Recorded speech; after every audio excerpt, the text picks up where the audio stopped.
While you're face down in the turf. Yeah, face down in the turf. I keep the receipts scrolling back to 2020. Remember that trade, now my trophies are aplenty. Send an offer on a Sunday, ruin your whole weekend while your team is sinking deep like a forest in the spring. Taxi squads growing while I'm chasing the ring, leaving all my rivals in a permanent my bank. DyNasty, we do them dirty. Welcome to the show, let's get nasty. Welcome to another episode of DyNasty Radio. I'm Commission Impossible, joined by my co-host Off to Grandma. We've got a packed show for you this evening. We got a draft recap to get to. Last weekend, the boys put together one hell of a draft. We're going to go over it for you with comments from every manager that we got in this league. Dalton, you ready to get started? Yep. That's pro intro, boys. I did it. One. I did it correctly. I'm gonna let the whole league know. I'm gonna brag. I'm gonna brag in the chat. I have some bad news though. Oh, no, what's bad? You forgot to start off with "Damn, son." I was like, I have to get it completely down to basics. Like, I have to take away all the sound effects. Like, just do talking correctly first, and then I can bring back "Damn, son, where'd you find this?" Next week. Number 10. Wait till number 10 when we're 2.5 in. That'll be the sound effect one. That'll be the perfect sound effects. Oh yeah. Old Brandon's getting in here. Oh, what's Brandon's team name again? Oh yeah, and my other co-host, Mahomes Revenge Tour version 6.exe. Oh man. Yes. .powerpoint. It's version 4 or 5 of my AI agent that I've been building the last several months. Here's this. Oh, shoot. Well, we're in at the perfect time, boys. Brandon, I was telling Dalton, I got interviews with everybody yesterday. One guy even joined me on the phone with his wife to discuss the draft. Oh. and like how it's affecting their family, all the money it could bring in. Like, these are... Let me guess, Isaac. Yeah, the doctor. So I was thinking, as we just go through our recap, I'll give you little notes that I got from all the different guys. And when it gets to your own picks or your own thoughts, you just bring them up as we go. So since everybody else wasn't on here, I'll bring their voices to us. It was productive meeting. Some people didn't have a lot to say. Some people had a lot to say. So we're gonna see how messy they get. Yeah. So actually, before we started, I was pulling up timestamps on our last two streams of like all of Dalton's lies. Not even gonna do that anymore. Just completely scratched it because like everyone heard it. Everyone at the draft like saw what was happening. We don't have to go over that. I had stuff like at 1 hour, 6 minutes and 31 seconds. He said, this might be record low trades. Like, I don't know if anybody wants to get in on this draft. And then you trade in twice. Not even move around the board. You just trade in. Listen, well, one of them was in addition to a trade I was already thinking about doing.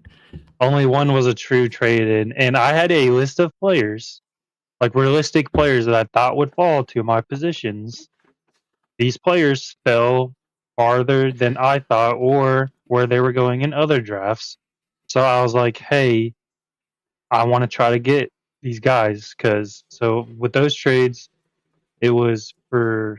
Well, I'll just wait, and I'll explain why I was willing to do them at those points. Yep, it's still a great. But if you wanted to go like in draft order, we'll start with. Yeah, we'll just go in draft order. I'll just say episode 6, 1 hour, 5 minutes, 50 seconds. I think I'd rather skip the year, and that's the only one I'll leave alone. So I was talking to Isaac, and he made me completely flip this. Like, this is not on Dalton. You can't be mad at Dalton for doing this. It's your fault, me, for believing him. This is in Dalton's DNA. Like, what's he do every year? He loves his rookies. You think just because he says something different, he's not going to do every something year. else? Up. If this was the year to not say every year, it would be this year, and that here we are. Yep. So So Isaac was like, "You're wrong. It's on you. If you believe Dalton, if you believed that Dalton wasn't going to try to get in the draft, that's on you, bro." And he's correct. Smoke There was He's this right. guy. we all knew that. There was this guy. He was so convincing in his argument that I watched all of his videos on the rookies before on the ride down to your house, and I got convinced. You changed your mind on the way. Well, it was like I made a list of guys, and then I re-list. Like I already watched those videos like 2-3 times, and then I listened to them again because I was like, okay, well, this is the day I need to like really walk in and try to get some of these players because Yeah. even though it's a weaker class, I still need to try to fill spots. And like also, I said this in I don't know what episode. I said some of these players might only be fantasy relevant for 1 or 2 years, and then they're going to get replaced. With that being said, they could be fantasy relevant this year, and then if they help me be better, then that helps me overall. So there's a couple guys, and we'll get to them that I felt strongly about, so I wanted to go get them.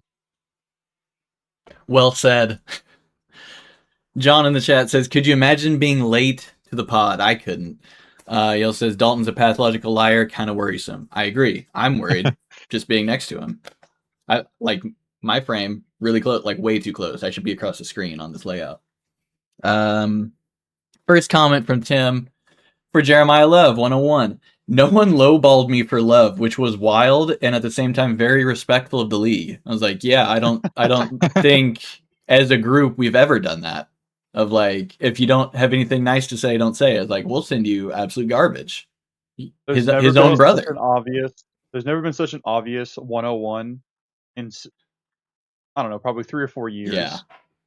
And yet, maybe Gene T last year. I'm not sure though. There was some other good talent in that class, but yeah, like, what are we supposed to say? Hey, man, this class is so juiced. I could give you 3 second-round picks and my first swap for this year, and yeah, you'll get a bunch of. No, there's nothing to offer him.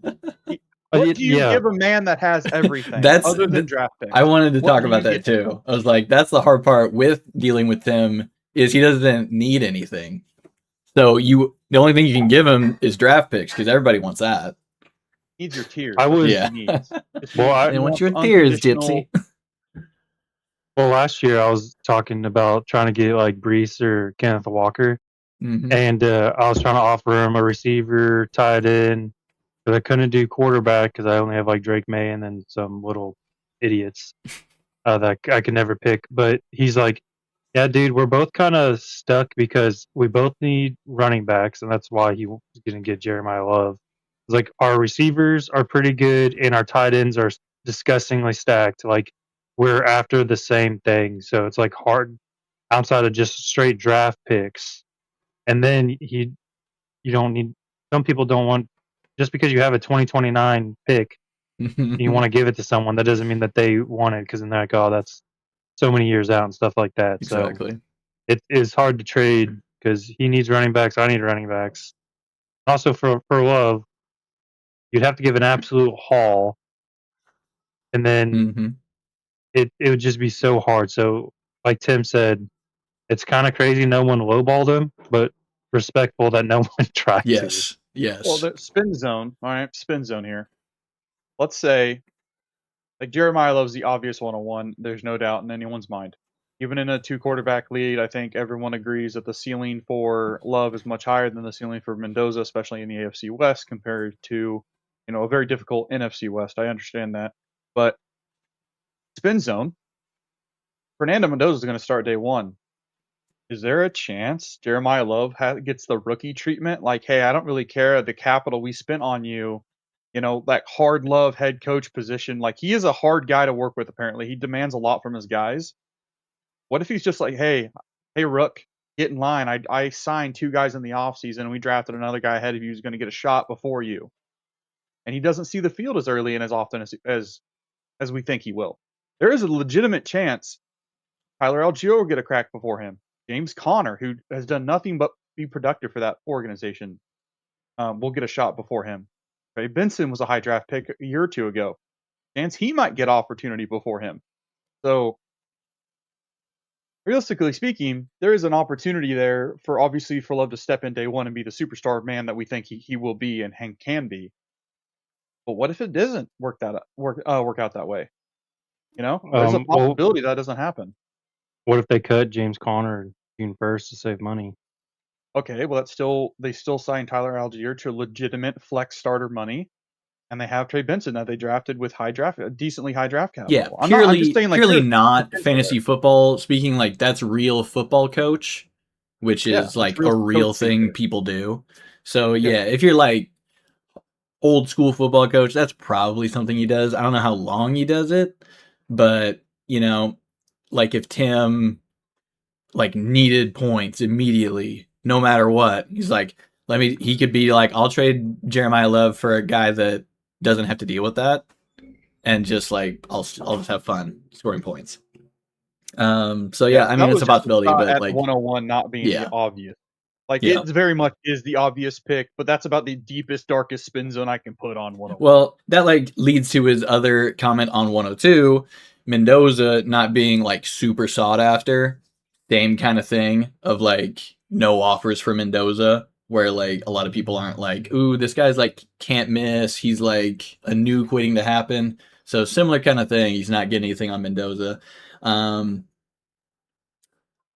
feel like Tim. Well, I'll have to talk to him about this, see what like his trade strategy is, because I've heard this like multiple times from him. Like, I didn't get any offers. I was like, did you send any offers?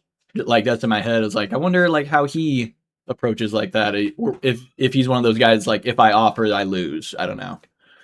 Well, I think part of it also is with this draft class. I feel like those were the two clear 101, 102s. So Mhm. it's going to be like, two. If let's say I was Especially in for love Tim. with Mendoza, yeah, especially from Tim. So like, let's say I was in love with Mendoza, and I was like, I need to get him. You would have to pay more this year than you would a typical year Because you can't get because another quarterback. yeah, because the next quarterback is Ty Simpson, and he goes at like 109. But so like, what would you truly offer to where he'd be like, okay, well, I'm giving up Mendoza. I need a QB. Like you would have to give up so much to like convince him because Tim is You have to get also a legit starter now and then a Yeah. quarterback now, which no team who was wanting Mendoza is willing to give up a quarterback now because they're also needing a quarterback now. That's the whole yeah. point. Tim also has multiple picks behind himself, so like he can't just like move back to his own spot. Yeah. And everyone behind him doesn't have like multiple vet QBs. Or multiple picks because they've already traded him Yeah. for Tim. Exactly. When you're standing on top of your throne and you Tough spot. have And he's just 6 of the first complaining, 12 just bitching. picks, I what am I supposed to do? They're not trading with me. It's like, what are we going to offer you, Tim? You have the entire first round, and you Like- don't need any of our players. Like What all your can we offer offers. you? Don't I thought Tim and Dan are the college football, like they watch more college football than anyone else in the league. So that's another thing is like I feel like especially Tim is very big on like getting the picks, obviously, like that we've seen. So he would want to get the two best players in this draft because he watches a lot of college football, gets hyped about him and everything. Like obviously you want to win and get them to the NFL and win now, but I feel like if you're also like a big college football watcher, you're more into these picks than like other people typically. Mm-hmm. Right? I don't need to go through a lot of these 101, but I think a lot of people have penciled in Mendoza as like the number 1 points getter this year for the rookie class for quarterback. Very likely. What if he's not? Oh, What if no. what if Carson Beck wins Ooh. the job week What 1? if Mendoza Like, what if doesn't play? yeah, What if the Eagles fall bench out of Mendoza? love with what if the Eagles fall out of love with Hurts and Cole Payton gets to start? All right, we'll get there when we get there. We are like Cole so Payton in the far up free the board agency. away from Cole Payton. That's the fringe like dumping fab on No, I'm players. kidding. That's Hey, like, you But no, spring. there's a chance that Ty Simpson also, like they just signed Stafford to that extension, but if his back Mhm. flares up again, Ty might be thrust into a starting position. I feel like the back Nope. is like fake too. Could be. And Like like there's Drew Aller he's like, got I don't want to drafted as well. do training camp practices. I'm gonna go into this like Superman Fortress of Solitude trailer and pretend like Yeah. I'm broken in He has half. to hang out with his wife. That's pretty bad. Yeah, it's like I gotta go on the podcast. Like it's a tough Then thing. you got Drew Aller there at Pittsburgh, and they just confirmed, I guess, yesterday or today that they confirmed with Rodgers that this will be in his last year for sure. Yeah, So what if they just suck right off the rip because they don't have Tomlin there to make them go Mhm. 8-8 every year? So what happens if Drew Aller, like Rodgers, hangs it up midseason because they're sucking so bad, and he's like, "I'm done. I retire midseason," which is definitely something a Rodgers would do.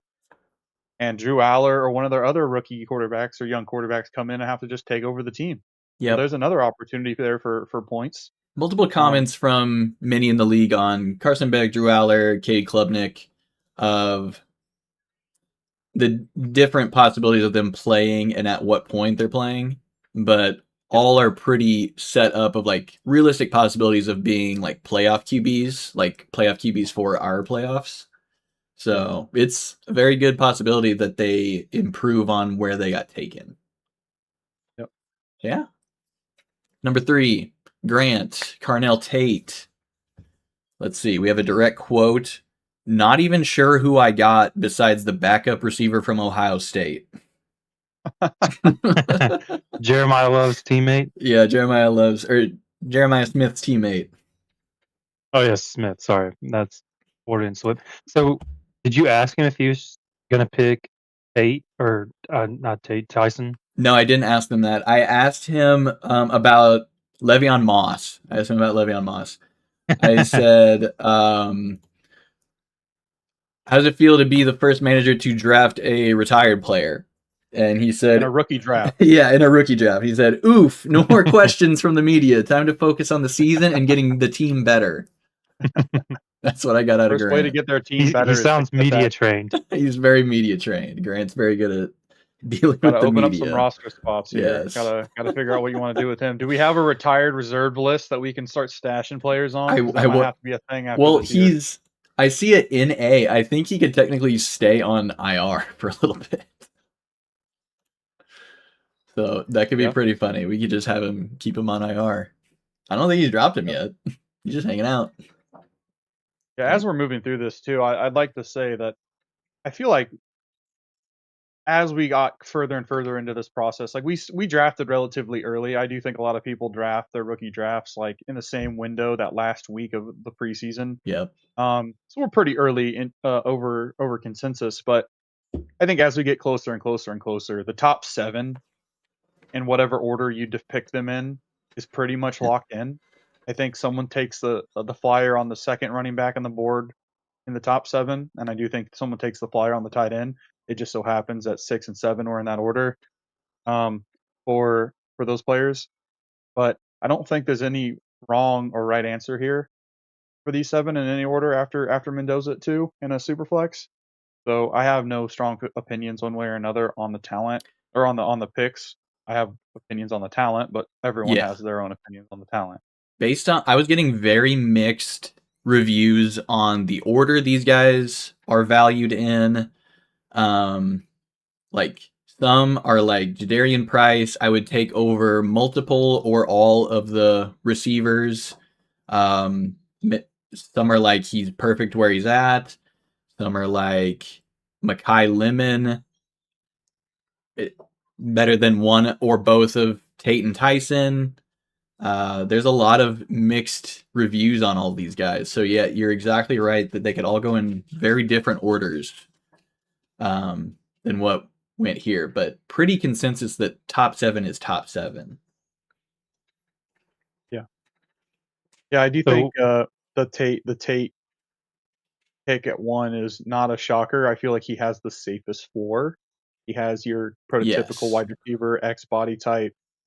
You know, he doesn't blow you away by doing anything like overly amazing, but everything he does do is super solid at it. Yes. Where Tyson's your explosive, go get it, acrobatic receiver, and then Makai's more of the you hear a lot about Amon-Ra St. Brown comps there, but a lot of over the middle, get it at, close to the line of scrimmage and letting him kind of maneuver through a defense and get some yards. So I think it really depends on your flavor of receiver that you want and like, and also like your risk tolerance, right? Like I think Tate goes 1 in that order because of how consistent he is and how he doesn't have any health concerns and how he can do a little bit of everything. Tyson's does he have a injury history? How does that all work out? And then Mekhi with his stupid little heady snake thing he does in his interviews. Apparently didn't do interviews well. Has some concerns with his personality traits. I think he's just a weird dude. Yep. Dane and Jet, very excited about Jordan Tyson. Sounds like they're pretty confident that he can be in the starting lineup week 1. But when your team's that bad. That's good. And then Mekhi Lemon at 5. Of course, Tim likes Lemon. We had multiple people that, Lemon will probably just be hanging out on Taxi. Don't even need him yet. Let's see. He say anything else about Lemon? Tim echoed the same stuff. Draft was pretty chalk through 7. No other real comments on Lemon other than they could see him going pretty high. John says Lemon being a weird guy could make him destined for greatness just because he's got nothing else going on to get in his way. Or you have to be a diva, and that's how you know you're going to be a superstar at receiver in the NFL. Logan says Dalton's foaming at these players, just looking at them again is bringing it all back. The prize pick, definitely a snipe on John. John wanted Jadarian Price. Harris knew it, and was happy to take him. So that's a very definitely an in-demand guy right there. Yeah, and that was something that stuck out to me in the draft process too. Sorry to cut you off there, Dalton, but I think I didn't value as highly as I think other people did at just the pure fact that, like, after talent, we all understand, like, after Love, the talent at running back drops off a cliff. I didn't factor in just like the pure value of playtime. Mm-hmm. And Jadarian Price is going to get that in spades early in the season, and they're going to run him into the ground until Charbonnet's back.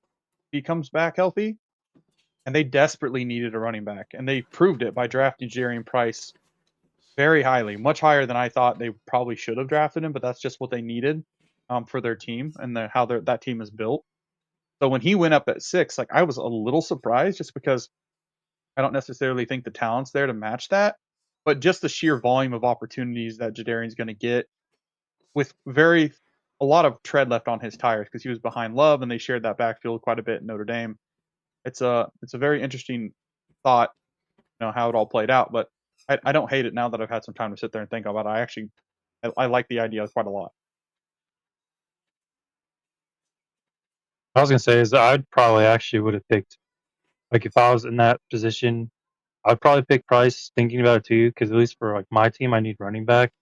And Welcome to the league, just like brother. you, everybody needs at least 2 starters, and it's hard pickings out here in the street. Yeah, I know. But just like you're saying, like, he is going to walk in as the starter. They spent a first rounder on him, so he's going to play. Charbonnet probably won't even be back till like mid to late of the season, and they don't have Kenneth Walker. They have so many touches that are just going to go straight to Price. For sure. But I was going to ask, what did Harris say outside of just sniping John?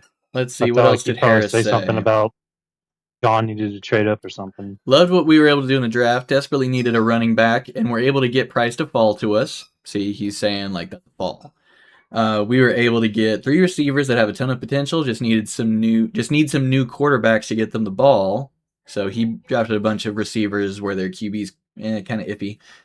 Chris Bell has some character issues, but that's why we keep Tom Brady on the roster to straighten guys like him out. Hopefully a couple of our guys pan out and we'll be in good shape. Got several messages from John that we sniped him on picks, so hopefully that means our guys are good. You guys are getting into the the real life football player skill versus what scores you points in fantasy, where a lot of people fall into it. It's a classic like tight end receiver versus running back kind of thing. It's like if the running back's getting to play, he's probably going to score more points than the technically average, yeah. skilled good tight end receiver, which are going like right after him or the guys right before him. So you I do guys are think the exactly little right. coach speak there. Little coach speak there, talking, hyping up his boys. All right, you're never gonna come to the podium, and you're never gonna do the old Yeah. Sean McVay and be like, Yeah. "Yeah, I guess we drafted Ty Simpson at 16 or whatever. Like, I'm trying to win now, and you draft me a backup quarterback. What the hell?" Yeah. No, you're gonna hype your guy up and be like, got the guy we always wanted it. Yeah. At the pick we got him, he fell to us. I You're- couldn't believe it. Ecstatic with the outcome. Of course, Yes. you're gonna say that. That's a media trained fantasy football manager right there. You're exactly right. That's great leadership from Harris. And honestly, I would question even including the bit about getting validation from John saying he was sniped. Like, why do you care what John wants? Like, are you He's your guy. so not confident in your own decisions? You got to get your validation from John. Like, that seemed like you guys were in DMs all day yesterday, just asking each other what they were trying to go after. That's a little Does make it a interesting little that sweeter. John's in charge of your team. That's for sure why Does he's make it a little doing it. sweeter for when you hear validation from other managers, and like when you hear the groans in the live war room when we were drafting. I'm like, oh, this guy Yes. went already. I can't believe it. We'll get there when we get there, but Well, yeah, this league just loves also like some people in this group just love sniping the other person because so like this is jumping ahead a little bit, but so Isaac traded back in to get Jonah Coleman. Imagine if Logan did that while Isaac was trying to get him. Yes. We would have heard about it for the next 3 Like, months. nonstop. It would have been so funny. So I feel like that's Coleman also had that part of it. legacy game where he goes 102 touchdowns, and all of a sudden Isaac is committing seppuku on his backyard. Not again, man. Not again.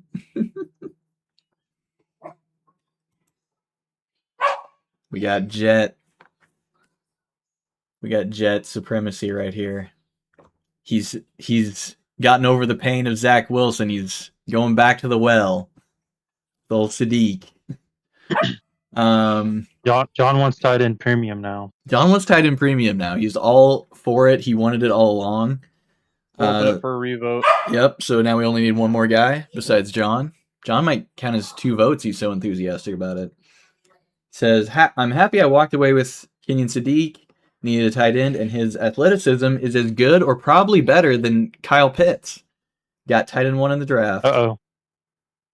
Well, no. I mean, there's numbers for Kyle that. Pitts. Uh-oh. I don't know if you want to be comparing to Kyle Pitts.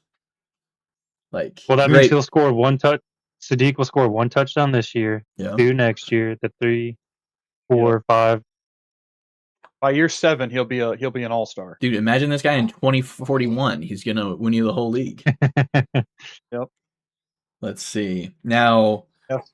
overall, I'm happy with how it went, but I was hoping to go Price, then Cooper or Stowers. But that's just how the board fell. Yep.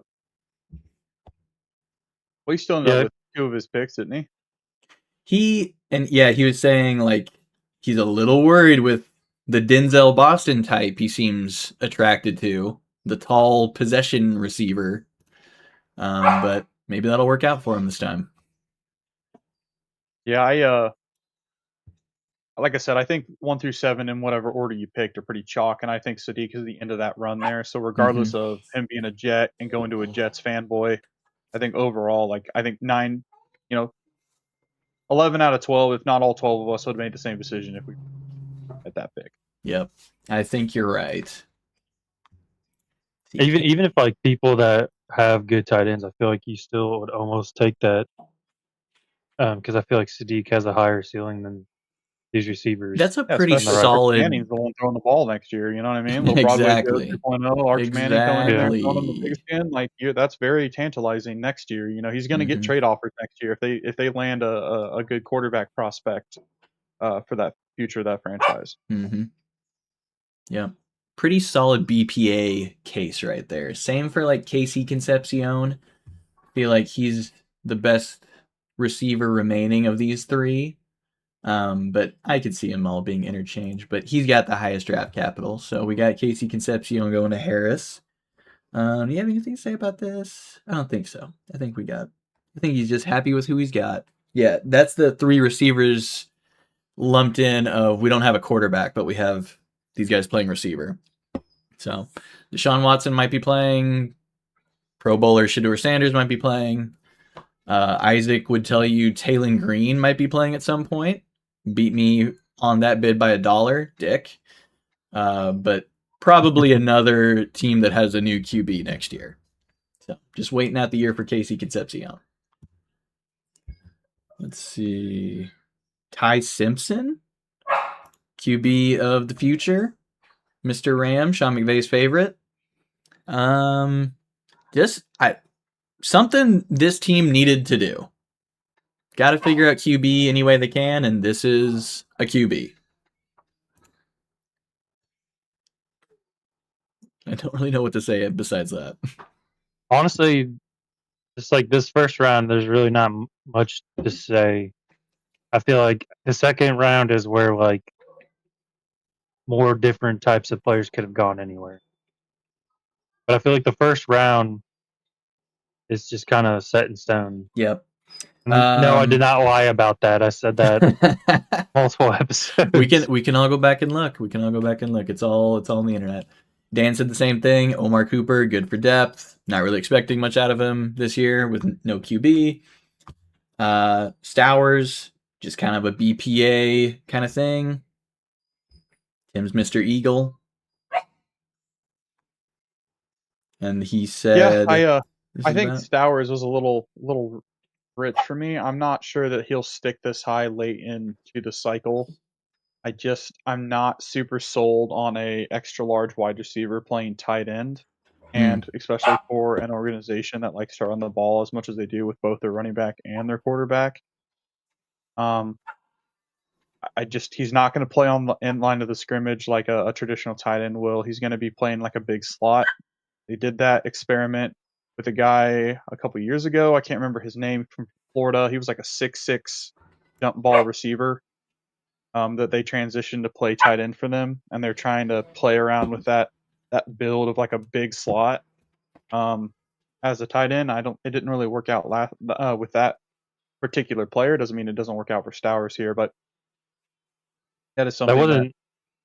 That wasn't Justin Shorter, was it? I know he was on the Bills, and the Bills moved him to tight end too, but I didn't know if he went to the Eagles. It's the same concept. They're taking these freaky, athletic, big, tall receivers from college that just won by being bigger than the defender, but they're trying to move them into like a big slot separator, body mover, as a tight end technically, by their metrics. So wait, didn't they do that with Hakeem Butler? Yeah, but Hakeem Butler's killing it for my St. Louis Battlehawks. Follows the law. Call. But yeah, I'm pretty sure because he just didn't hit in the NFL like people thought, and then I thought the Eagles tried moving him to tight end also, and it still didn't work out. I'm a big fan of Eli Stowers, like as a player. Like I think if he can get out ahead of Dallas Goedert, he's gonna look pretty solid. I like the college production. I think that's a guy you want to go after. The guy he's also very good in. I was gonna say Stowers is also very good in college football 20. Oh, well, good to know. Yeah, he has some very good athletic measurables. I just don't know if you're going to be playing up against grown men in the NFL, and so even some of these like nickel corners and stuff, if they get a hold of you and you have a wide receiver get off and a wide receiver frame, that's probably enough to lock you up in the slot. So I know you get a little bit more separation in the slot. That's the whole idea, is so they can't jam you on the line, but you have to still have very good first couple steps there to play in the slot to get that, to earn that separation, especially at the NFL level. So. Okay, this is where it gets Wild West. We got Carson Beck going at 2-1. Jonah Coleman at 2-2. Was originally for Tim. We made jokes that Isaac messed up the mock draft, and I guess I gave him ideas. He's like, I got to go back and get this guy. So we get Jonah Coleman traded for Isaac's 27 second, 27 third. So both these are Isaac's. And we fed Tim more picks. Is that what happened right there? I talked to Isaac about how we can make every week content on Isaac Pick Watch since Tim has all his 27 picks. He says Carson Beck will be starter soon with the Brissett holdout, and he loves Coleman as a player, not so much as a real life pick by the Broncos. Thought they could have done something more economical for the team, but he likes Jonah Coleman. In the chat, he said Jonah Coleman's going to mushroom stamp the Chiefs. That would be great to see. He's most likely getting put in the dirt by Nick Bolton, but we'll ignore that. Real quick comment from the chat going back to Stowers. Logan believes it's Goddard's spot for another year. Oh, well, I mean, and then if Logan says that about Goddard, then he also says that Rare Dawn is the best tight end in the draft. Yeah, I like which is his later pick. I like Rare Dawn too. Yeah, Rare Dawn. He's like a Pokemon. Yep, these are pretty good non-biased comments. These are great. Yeah, and like to your point, like I think everything after pick 12, even though I have my reservations about Sowers, I think you could probably throw Beck up there if you wanted, or another running back like Jonah Coleman at 12, and I wouldn't be shocked. But this is kind of where it's the Wild West, and no one has enough draft data analysis right now, like with real drafts, to justify anything after pick 2-1 all the way through until you get to your undrafted free agent rookie picks for Fab.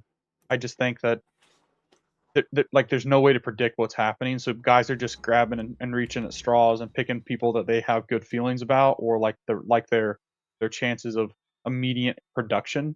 I think that's a big thing I looked at this year in my picks as well, was like, where am I going to see immediate production this year to hopefully put that player in a good position to solidify themselves on their roster moving forward. Because I don't think any of these guys are just so glaringly so much better than everyone else on their roster, they're going to be locks, even with the draft capital of like a second or third round pick. So you factor all those things in. It's like, okay, well, I'm just going to take the guy that I think has the highest chance to just stay on the field, get reps with the starters. And I think that's what a lot of people did through here, was pick high upside for just playing time. Not necessarily I agree. talent, Isaac did a good job of that. Like knowing I need points on my team, where can I get pretty like reliable points if these guys get to play? And I would say Arizona and Denver are really good spots to try to go for that. I already told Derek this. I wouldn't have picked Beck at 201, but it makes sense for Isaac's team for him to take him there. It makes sense for half the league, because so many desperate people need quarterbacks, right? Like I mean, shoot, I could even use a quarterback to back up my 2 starters. Like I only have 2. Outside of that, it's like I'm just grasping at straws or throwing in another wide receiver on my super flex days when they're on bye. Yeah. So everyone could use it. So I understand the value of getting him, and he wasn't going to get him if he waited any longer. Obviously, he traded back for Coleman, so if you do Coleman back bang bang, I could see that as well for the quarterback. But then probably trying to convince Tim, like, hey, I'm going for this quarterback. He might hit you with a quarterback tax. Well, if you need a quarterback, well, now I'm going to make you pay more for this pick for Carson Beck. So he took Carson Beck here, and then he was like, hey, I'm going to go get my running back or whatever here. And Tim was okay with it. Yep. I think Nick Singleton was pure luck for Grant. Yes, I was so hoping he would fall to me. Yeah. I mean, I was too, but obviously I kind of got laughed out of the room when I was hoping that. But I was hoping he would fall a couple spots just so I could attempt to trade, like attempt something that's a little bit more close to home. So I'm not giving up so much value there at the back end of the second of this class, but maybe jumping in. I didn't want to give up any 2027 draft capital to move up to get a guy that I really liked athletically coming out of Penn State. So, I know a lot of people are down on him, but I just think from a pure athleticism perspective, like you need freak athletes running the football, and he definitely has that capability. So I was a little surprised seeing him go this high, but again, you're drafting for opportunity meets talent, right? And this is a really good tier here where Singleton has a chance to start right away, or potentially, middle portion of the season, depending on the health of the starter in front of him with Pollard, so he could start right away. He could get a lot of snaps, a lot of carries, and he has a chance to solidify himself there as the RB1 for Tennessee, who's trying to figure out who they are as a team. Logan, if you're still in chat, let us know how Tony Pollard's taking over the world this year. And Spears. He also has Spears. Episode Logan has 7. Spears. Guess where Nick Singleton ended up? Right there at 205. Wonder how that happened. Antonio Williams going to Harrison Chris. I feel like that's the one they'd be most excited about of all their receivers, getting to play with an actual QB. Seems like depth chart's pretty wide open for him to play, unless they bring in like some vet, might delay it a little bit. Dalton, you stuck Stephon here. Diggs Could be it could be Diggs, because that's like hometown for him ish. Yep. Very Maryland. Heard a lot of Brandon Ayuk going to the Commanders. Yep. Yeah, Who knows if where he he's would at? ever answer his phone, he's too busy not answering his phone for anybody. Yeah, I did like Antonio Williams a lot too. I was not surprised to see him going this high because I do think I would probably have taken him there too if I needed a receiver. But Yeah. yeah, he's just so much opportunity there, and he's young. I was expecting him to be like a 24, 25-year-old rookie who played Oh, and yeah, comes no. in for a long He's just time. And no, he's a good from the 21-year-old start. slot guy. Yep, Yep. and he's going to be a very solid pick for them, I think. Yeah. Yeah, I was hoping one of those two, Nicholas Singleton or Williams, were going to fall to me. So when I got to my pick, I wasn't expecting. I also thought Johnson would go earlier. Not gonna lie, because of just Chiefs fandom. But I was kind of looking to get one of those two, and then they didn't fall to me. So then I thought Johnson was probably better later on, not like anytime soon. Or he could be like, I don't know if KC would do a 1-2 punch with him and Walker, but From what I'm I was like, hearing, it sounds like there's a the production he had in Nebraska, which is a power conference, a good football program. Mm-hmm. I think combining that with his all-purpose yards and some of the highest all-purpose yards ever in a single season came from Emmett Johnson last year. He can catch the ball, he can run the ball, he can do everything for you. He's like a prime Kareem Hunt, where he's going to put his foot in the ground, make one guy miss, fall forward for some yards. He has good contact balance, but he's not gonna turn into Jamal Charles, right? He's not gonna break off a 90-yard touchdown at any moment. He is a 5 or 6 yard gain, make a guy miss, get the hard yard or two, fall forward, get you your first down. But that doesn't necessarily mean he can't play right away. Like, we're probably going to have to rely heavily on the running game for the first several weeks of the season. And there's no guarantee that Kenneth Walker, who has had an injury history, stays healthy if we're giving him the ball 15, 20 times a game and telling him to run forward into these massive offensive and defensive lines. So Emmett Johnson has a very real chance of being the number 2. And then if anything ever happens to Kenneth Walker, he could get a massive workload as a rookie. well, that was another thing is if Kenneth Walker, he's basically, Johnson's a big handcuff. So like if anything happens to Kenneth Walker, I automatically have a starter. I also have Rashard Smith.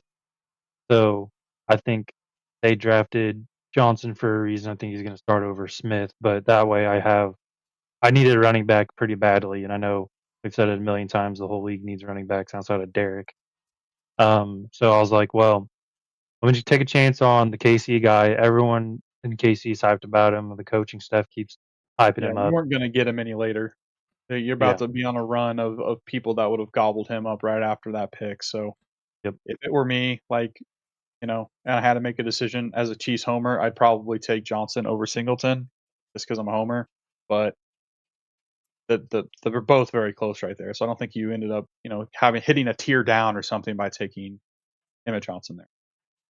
No, he's one of the guys I had on my list also. But like those 3 that I was just talking about, Singleton, Williams, Johnson, they were all on my list. So I just took the guy who I thought should have gone higher, like out of the rest of the guys I really liked because of like consensus draft picks and everything through other leagues and everything. So I was like, let's take Johnson, and then I can see if some other guys fall, and then maybe try to go get them. He was a 5th round pick, wasn't he? Yes. If this intrigues you at all, historically speaking, Kansas City Chiefs hit on their 5th round talent. Okay, So- yeah, I also followed that with Norman Powell. We had like a history of drafting like Hall of Famers in the 5th round for receivers, and he was absolutely Well, you can't hit on all of them. yeah, I know. Cornell Powell. Cornell, yeah. What other 5th round picks have been good for us? Tyreek Hill, Joe Horn, Joe Horn was a Joe 5th round Horn. pick. Dante Hall. Pretty good trend, and then old Cornell messed it up. Corn fowl chicken. That's brutal. Next guy, Chris Bell. Harris talking about it a little bit, just like kind of waiting for a QB. Never really noticed how much he looks like Tracy Morgan. Needs to get healthy. Injury probably knocked him down. I would assume he looked pretty has, good, and yeah. like he's got some good highlights. He has a very interesting like profile. Mhm. And this is probably not something you want to hear, but he is quite literally the epitome of Rashee Rice coming out of college. He had now hear me out. He had some injury concerns and some Can't talk about Rice right off now. the field concerns. Apparently, he didn't have the heart to play football when for a little bit there for that team. I think it was Louisville. For Louisville, They just weren't giving him the ball. So it's just like, if you're not throwing me the ball, I'm not trying. And so he had this stretch of games where like they would take him out, they put him in, and he just wouldn't. His head was just not in the game. And then you see it where like they're down or whatever, and they're like they have to throw the ball, and he knows he's going to get his. He's amazing. He's going across the middle in deep crossers, splitting the safety in the corner, taking the ball, breaking contact, and taking it to the house. Like he has the talent, like the Rashee Rice break the game wide open ability with turning nothing into something. But he also has the same problems off the field. Like it's just like does he really want to play if he's not going to get targeted 30 times a game, which means they're probably losing? Like, do you really care about winning, or do you just want to get yours? And I think that was a lot of people's concern with him.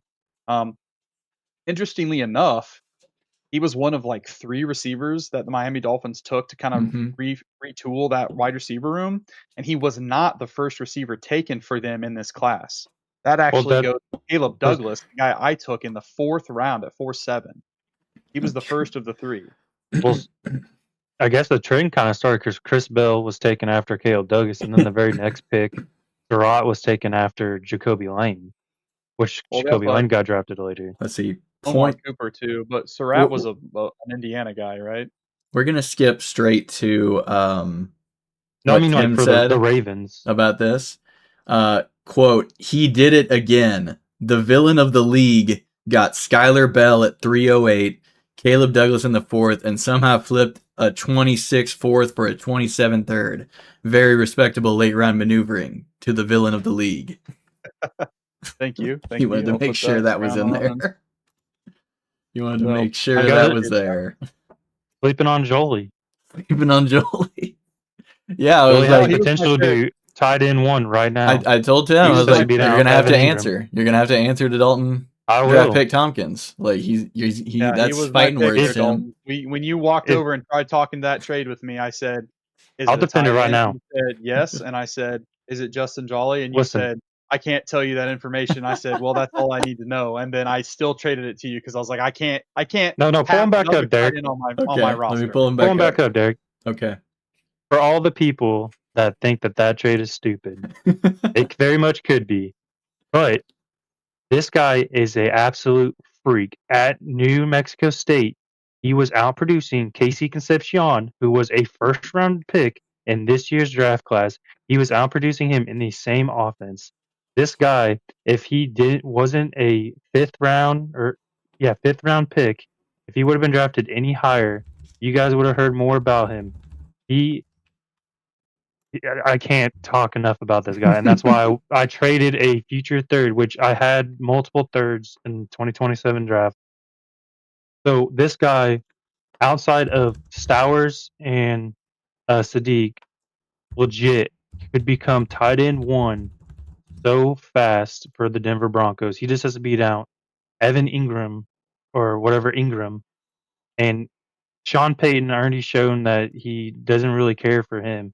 This guy is a freak. They need receivers. He can play big receiver. He can play the slot. He'll play tight end.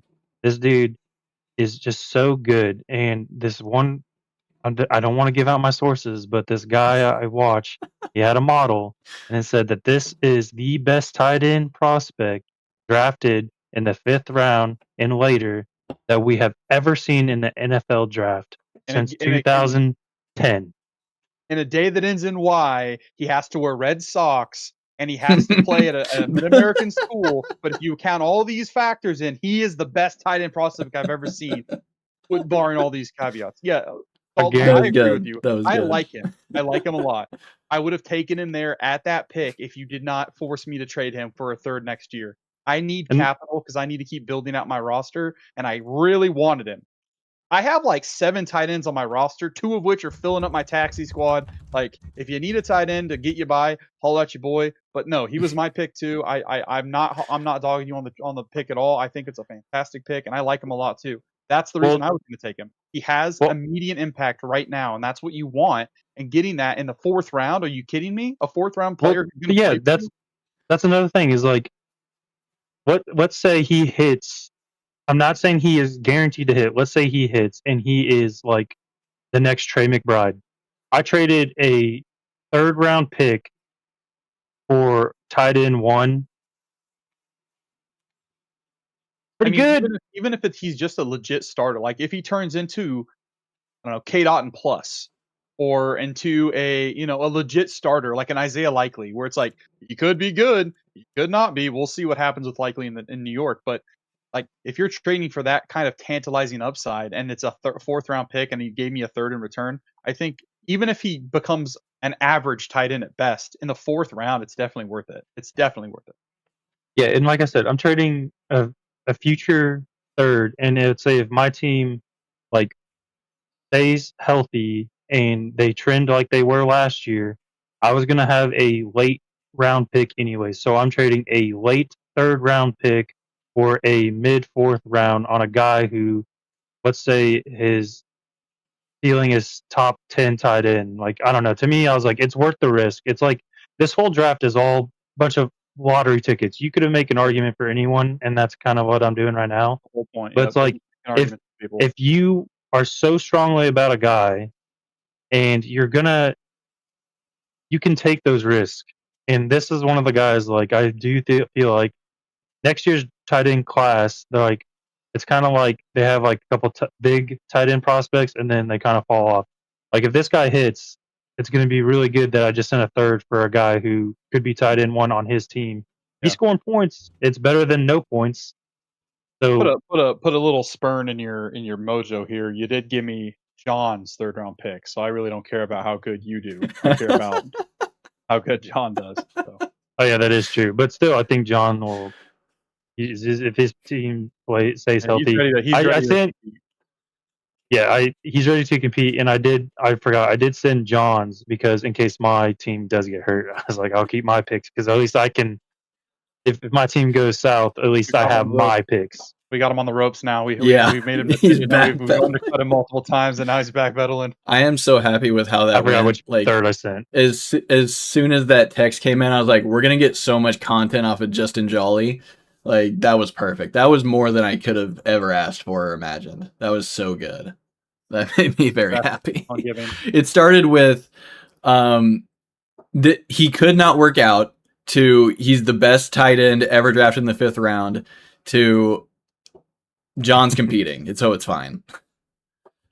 That was really good. That was good. The main thing, what I was saying is, it's a late 3rd for. Yes, that's exactly what I texted Tim back to. A mid 4th for a guy who has potential to be a top 10 tight end in Dynasty. I said to show conviction on a guy with a 3rd round pick is what is less than what you would pay for him if he started the season good. Yep, or exactly. If he, Yeah, and here. Yeah, we'll just move on. Yep. We're getting to the first trade of the draft, and if it pulls up, we're getting to the debut of my new website that I'm making for Dynasty record keeping. So hopefully I don't have to do it on my own. There you go. For the This is red. big news. Yes. Breaking news, hot off the press here. This is Breaking awesome. news. If I can get us out I of the forgot about line. that Fab trade down there. Yeah, Fab trade. I can't believe that still rolls in there. That kind of ruined the whole thing. First trade, John wanted to move back, and I was like, I will take fewer picks and go up. I was the only truthful one on this podcast. I'm saying I would prefer fewer Truthful? picks. There's a certain guy who said at 1 hour, 8 minutes, 25 seconds, I don't feel the same this year. I'm sorry, real quick. Going back to Justin Jolly, Oh, here we chat go. said, John says, have fun with 312. Oh, yeah. Well, we'll see. We'll see. With 312. That's awesome. Going up 2-7. I got Surratt. John goes back, gets Stribling and Hurst. And I feel like that's what the both of us really wanted to do. Did you want Surratt no matter what, or is that why you kept trying to trade up? I know, and give everyone, the listeners at home, some context. You were wheeling and dealing real hard right around these picks to try to make a move 2 or 3 times in a row right through here. I Was wasn't. Surratt always the move? I wasn't trying to get this. I was trying to get. I was trying to get 7. Justin Jolly. I was trying to get Justin Jolly at 7, and when he didn't go at 7, well, like I thought he would, I tried to get 11 to get Justin Jolly, and then I could just never get back in to get Justin Jolly.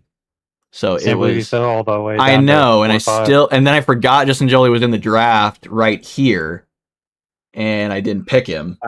Classic move. And then I was gonna pick Justin Jolly at 301, but then I traded that because I forgot Justin Jolly was in the draft. It happens to the best of us. And then I just didn't scroll, and I picked a different tight end at 312. Yeah, you messed up there. And I had 412, but then Justin Jolly went before 4. I didn't think Dalton was gonna trade back here and get him, and I thought he was gonna go right here. So I'm Jollyless. Like a very big mismanagement of the draft board to not get Justin Jolly. I was trying to get Stowers right there. Is what I was trying to do. You were a Stowers believer. Yeah. I see. I Stowers believer. This twin Stowers. Well, it makes you feel any better. I think Surratt's a good player. I have a take that I don't think a lot of people may or may not agree with, but it reminds me of a lot of this Washington team from a couple years ago who absolutely got steamrolled by the Wolverines a couple years ago in the national championship. Yeah. I almost wonder if it's not like they dominated everyone in college football. There's no doubt about it. I'm not going to deny that. They rolled everybody and they deserve to win the national championship. How much of that, though, is the fact that they have 25-year-old grown men playing at every position that matters? Know. And they were just bigger and stronger and more developed than the guys they were playing with these 18-year-old 5-star prospects in the playoff push. With that being said, are these guys are any of these Indiana players going to translate at a high NFL level? I'm not saying that they're not good. I'm saying, like, will we see them truly be dominant in the NFL level? Because we saw a ton of Indiana guys get drafted because of the national championship tax. A lot of guys like to get picked. A lot of teams like to pick from a national championship team. Yeah. And I think a lot of guys in Indiana got drafted because they won the Natty. And I'm not saying that they're not good, talented players. I think they'll all find a home, but I don't think any particular player from Indiana, including Mendoza, is that good of a prospect at the NFL level. And that's not to say, again, that is not to say that they are not talented players and they don't deserve to get drafted. I'm just saying I'm not expecting them to blow up and turn into superstars. But then, on my own argument, playing devil's advocate to myself, I like how the hell did they win the national championship so easily? So I don't know. I don't know what the answer is. It reminds me a lot of the Washington situation. Was it the quarterback good? The lefty that play Michael Penix, was it Penix or was it all his weapons? You know, he had 3 legit receivers that all got drafted. He had a good tight end. He had a couple good offensive linemen that all got drafted. That offense was stacked. They had a couple good defensive pieces, a couple corners, a couple safeties, or defensive backs. Like, that team was very, very good. And it turns out that they were just like good as a unit. None of those guys really turned into anything. Was Penix actually good? And like, he was a Heisman finalist and all that. And I'm like, I don't know. I don't think they're that talented. And they got steamrolled by Michigan. But like I don't know, same kind of thing with Washington that year, and with I see with Indiana. I'm not projecting these guys to be absolute home run hitters, but they're still talented. So Well, I'll say that. yeah, it's like much easier to say someone will be bad because it's very likely that you're bad when you go to the NFL. Yeah. Way more likely that you suck than if you're actually good. And then the other thing is like Washington Pac-12 conference, easier to get to the playoffs and then advance, shock the world a little bit. Then you run into Big Ten, get smoked. These guys are from JMU going to Indiana and then win the national championship at Indiana from the Yeah, Big the Ten, chemistry there undefeated was- Big Ten at Indiana. Literally statistically the worst college football team in the history of college football. And Oh, they really? won, and they steamrolled people in the national championship. The losingest Power 4 or 5 conference team in the history of college football. And I think the chemistry. these has guys something went from to do with it, JMU to but Indiana and made them a national championship. That's fair. So, Well, Fair. like- It was a Derek, great story. It was a great story last year. let's say go. I really like Surratt too. If I were you, I would have picked him. Surratt's really a different like, guy than other Indiana guys too. Surratt Yeah, went and got big numbers at JMU, like produced at small school that you want to see. There's other guys in this class that were at a small school, still didn't produce and got drafted. Like Surratt's going for big yardage numbers at JMU, then going for big touchdown numbers that you want to see from someone you get in the draft. This better not be a hit piece on Skylar Bell. It's not about Skylar Bell. I like Skylar Bell. He's one of the guys I Yeah, watch we on love YouTube. watching his highlights and That's the 1080p same as you was saying great. he's on my big board. It's like I watched him on YouTube. Like I like Skylar Bell. It's not a hit piece on Skylar Bell. I'm saying like your thing applies to national champions where they have their one good year. They maybe don't even produce, but they're on the team and they get drafted.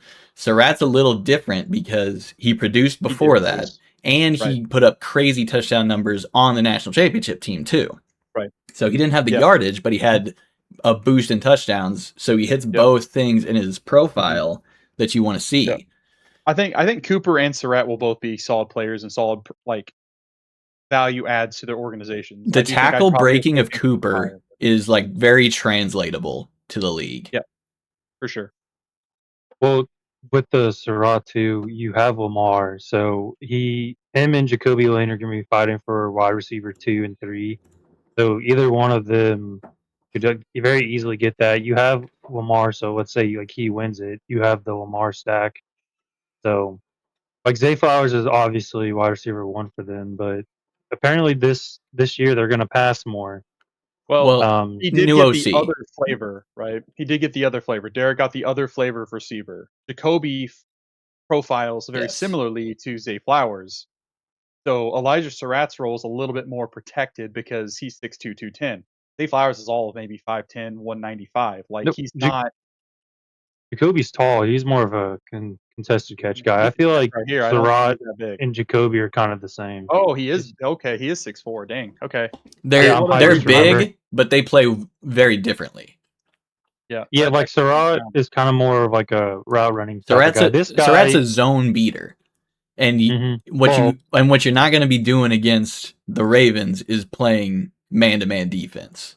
Be right back. So Surratt's a very good zone beater. Jacoby is red zone toss threat. that thing up, and he's going to grab it with one hand. Zay Flowers is going to like probably be unlocked with new OC and these guys out there. They've never had this type of receiver that's not 35 years old already. So And these guys all like coexist in the different receiver spots too. yeah, it's actually kind of really good. I wish the Chiefs would do instead of having 8 of the same receivers, have different receivers that have different body types that can do different things. Honestly, it kind of makes, and we're skipping a couple picks to talk about the second best wide receiver in this class.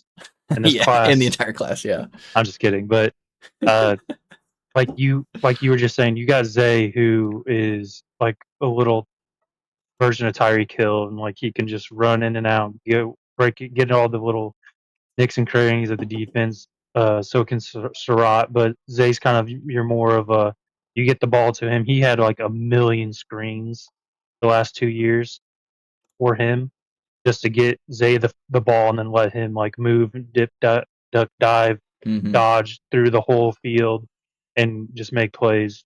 Surratt's gonna find the soft spots in the defense, and then this guy is basically gonna be like a tight end that is quicker, out and out receiver. Isaiah Likely replacement. They need that. Yeah, like he's probably going to be in a lot of like areas and get a lot of targets in the end zone.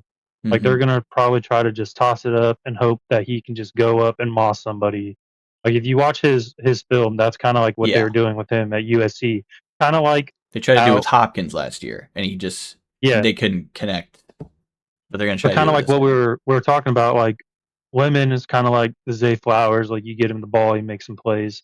While Jacoby's kind of like your guy who will go up and just like try to moss somebody. Hmm. And John says guys like Jacoby and Surratt, since they're bigger, they'll put them on blocking assignments so you can kind of get Mm-hmm. play action off of that. Easier path to just get playing time, get on the field. So that'd be good too. New OC is like a Ben Johnson guy, so that helps too. Like they already had a good offensive coordinator, but at least it's not a downgrade. So yeah. I like it. Yep. Jeremy Bernard, that's a good pick here. I'm sure we don't have very many more insights because it's another 10 pick here, but just from Yeah.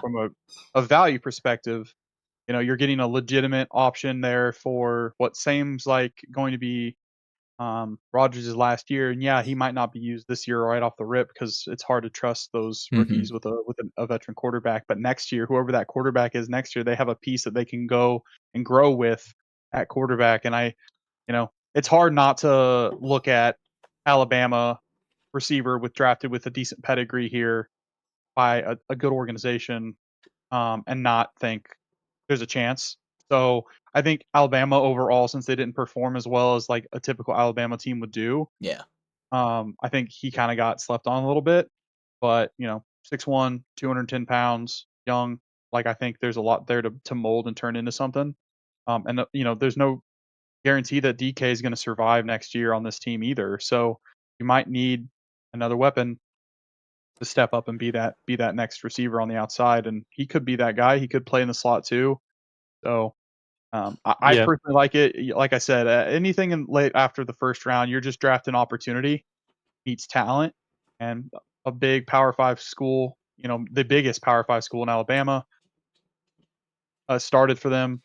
Ty Simpson got drafted highly. There's a reason why Simpson got drafted highly. He also put up stats. I think Jeremy is a big reason for that. So I don't hate outplayed it at all. Ron Williams in my opinion. Ron Yeah, and Williams like, disappeared in multiple games while Bernard stepped up. well, you could also argue that's because everyone was rolling coverage to Ryan Williams. That And is, yeah, that's Jeremy true. was But the benefactor of that.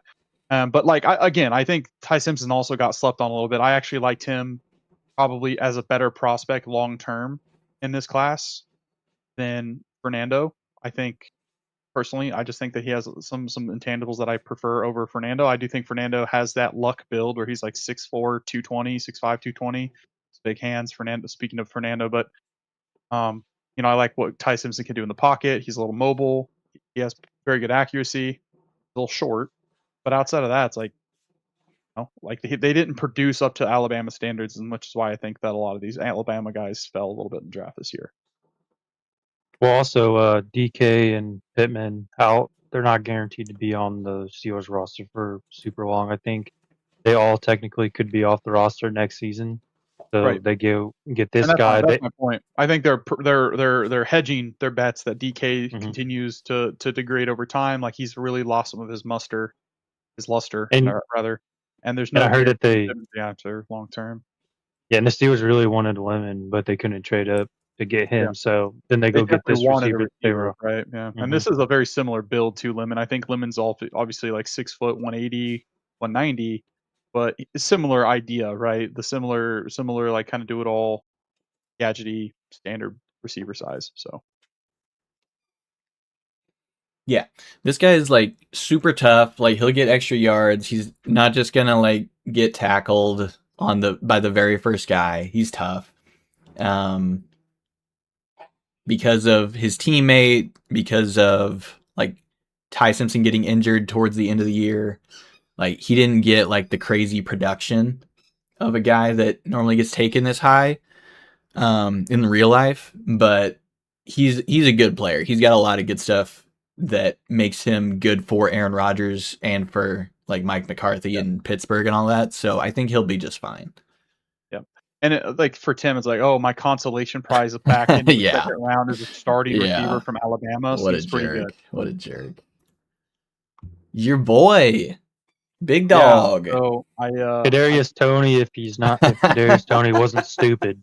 I can't help but draft my speed demons from Georgia. Yeah. Pun intended. Yeah. Fun fact about this guy, and the reason why I ended up taking him in 2023, he won the Jet Award following a good season there he had as a return specialist there for USC. Okay. He also you're was right. a true freshman All-American. So he won. Freshman All-American. He was also true freshman All-American, yes. And then he also was the recipient of the Paul Hornung Award honor roll. So he. Did you do a background check on him? The honor roll. Oh. Well, you got to see who's on your team. Here's the Jet Award. Yeah, the Jet Award is something you don't hear a lot about, but there's it's for a explosive playmaker for a team that they want to give respect and credibility to, but they obviously weren't going to ever sniff like the Heisman or some of the major awards for like running backs and wide receivers. But no, I ended up drafting him. Huh. I was gonna say Derek still has nightmares of him. We did college. He's football, really good in college football. franchise. Yeah, It's not because I'm bad. Stick. It's not Amish stick was used a lot in my offense. It's not because I'm he, bad at the game. Like he's just a broken cheat code. Yeah, he's so cheat codey in college football game. And honestly, like I prefaced all that for my decision because at the end of the day, we're at a position now where it's like we need to have talent meets opportunity, right? And I keep saying that, and it's true. It's even more true in this class than most others. The dude was a baller and played at USC and kind of got, I think, some situations there didn't work out for him after he won his award, so he transferred to Georgia. Georgia didn't, in my opinion, did not have a very solid quarterback play, so they used him like a gadget receiver, very close to the line of scrimmage, a lot of wide receiver screens, a lot of jailbreaks, a lot of stuff like that, some end arounds.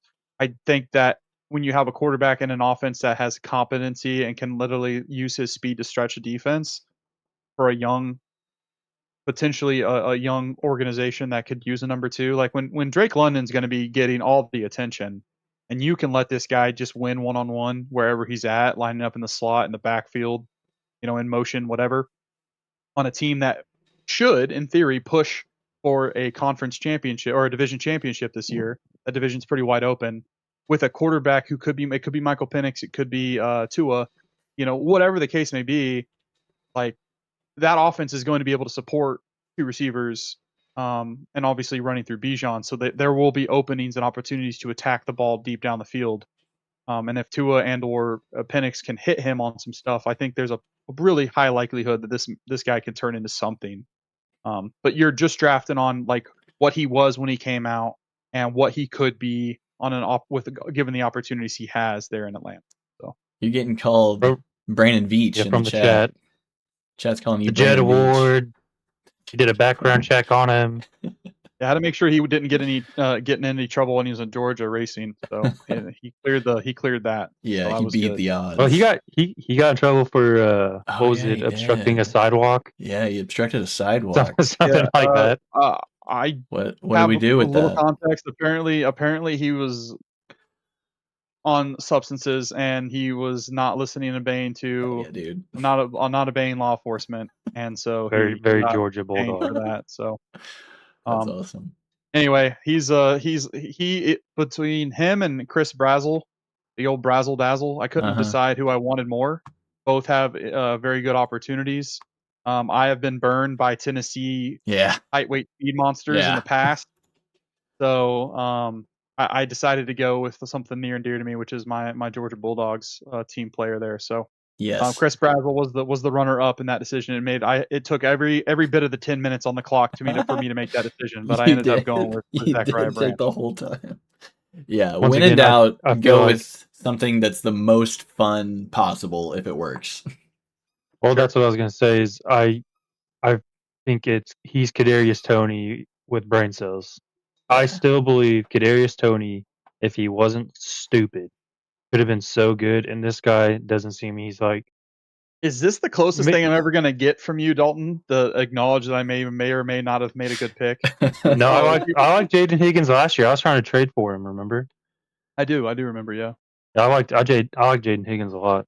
I got to get I was away trying to from these get him. four speed demons, and that that's just my prototypical build. I like in my receivers, those freaks, but Yeah. got to respect Well, the slots. You're 100%. Yeah, you're 100% right that his QBs have sucked at both places. So there's plenty of spots where they let him do something besides screen, and he can get open. So Yeah. whether it's with Tua or Penix, both of them have like shown they can pass the freaking ball. So he's gonna have opportunity to do that. So I feel like he has a better chance of guys with his like stats to do something more than that. So. Yep. Oh, freaking. Drew Aller. Yep. Yeah, I liked him a lot. Yeah. Honestly, I still have 2024 fog brain in my head a little bit. I liked Drew a lot. He should have probably came out in that class. I think Yeah. they valued him a lot more in that class. Oh, yeah. And Penn State was a dumpster fire. Mhm. When I was talking earlier about Alabama and their struggles with like actually living up to their competency, Penn State probably falls on that sword even Way harder than worse. Alabama does. And they had 5-star athletes everywhere. They had multiple All-Americans. Like Penn State was built to win championships. They're just very talented and they're built to do that. And for whatever reason, they weren't leveraging Drew Aller in the specific ways he needs to show off what he can do. He's a big dude, 6'5", 230. He can sling the rock. He's going to be great in the weather games. He can run the ball. And oh, by the way, he can throw a football through a car wash. Like he is just a very talented player. I think that just fell on some hard times there at Penn State, and they just didn't use him to his full capabilities. I think he's the closest thing we have in this draft class to, and I don't want to say it because I think it's ridiculous to compare it to, but like he's kind of this class's Josh Allen a little bit. Big arm, big, fast, tall, Yeah. and scramble for the first down, will run you over. And I think it's a perfect situation for him to go into Pittsburgh there and compete for the QB2 position, potentially QB1 position if something happens to Rodgers this year and he decides to just step away. But I wouldn't be surprised if it long term if he isn't the number one option to step up and give it a shot when they inevitably have to pivot off of Rodgers.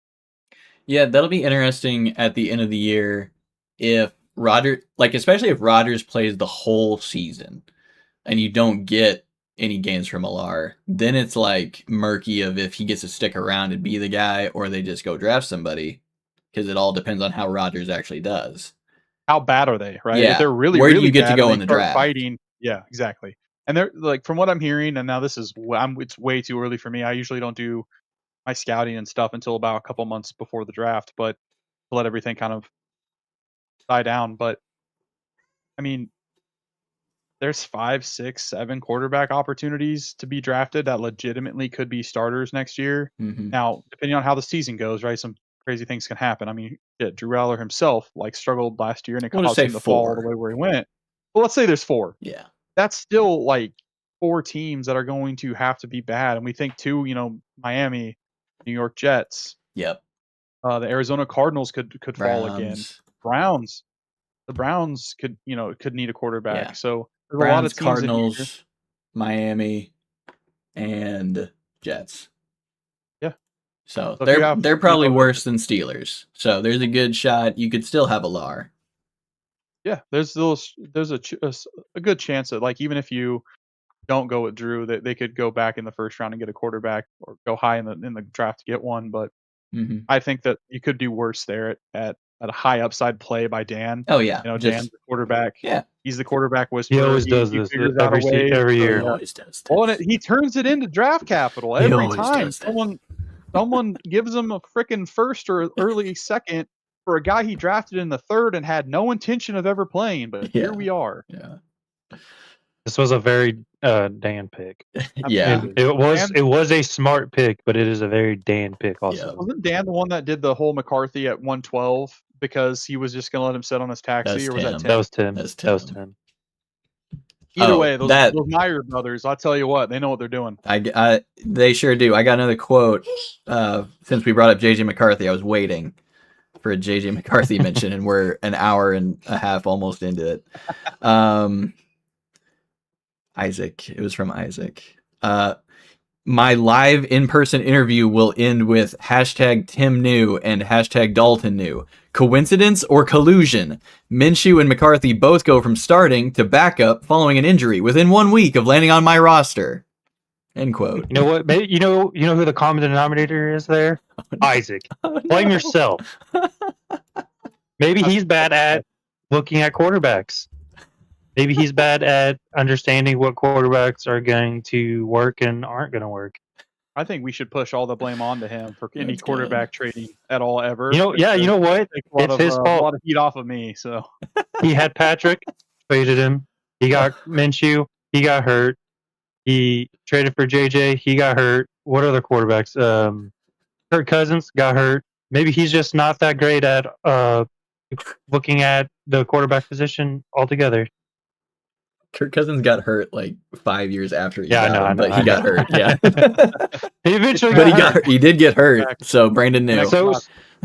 Brandon knew. Brandon knew. Yeah, start that, Isaac. Brandon knew. I'll add that one on there. Brandon knew.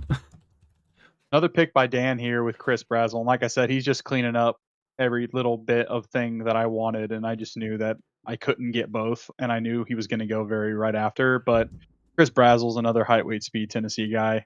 Like you love the raw like athleticism. Tennessee knows how to throw the ball around. I think with the opportunity too, right? Like they're seeming like they're falling out of love with Xavier Legette.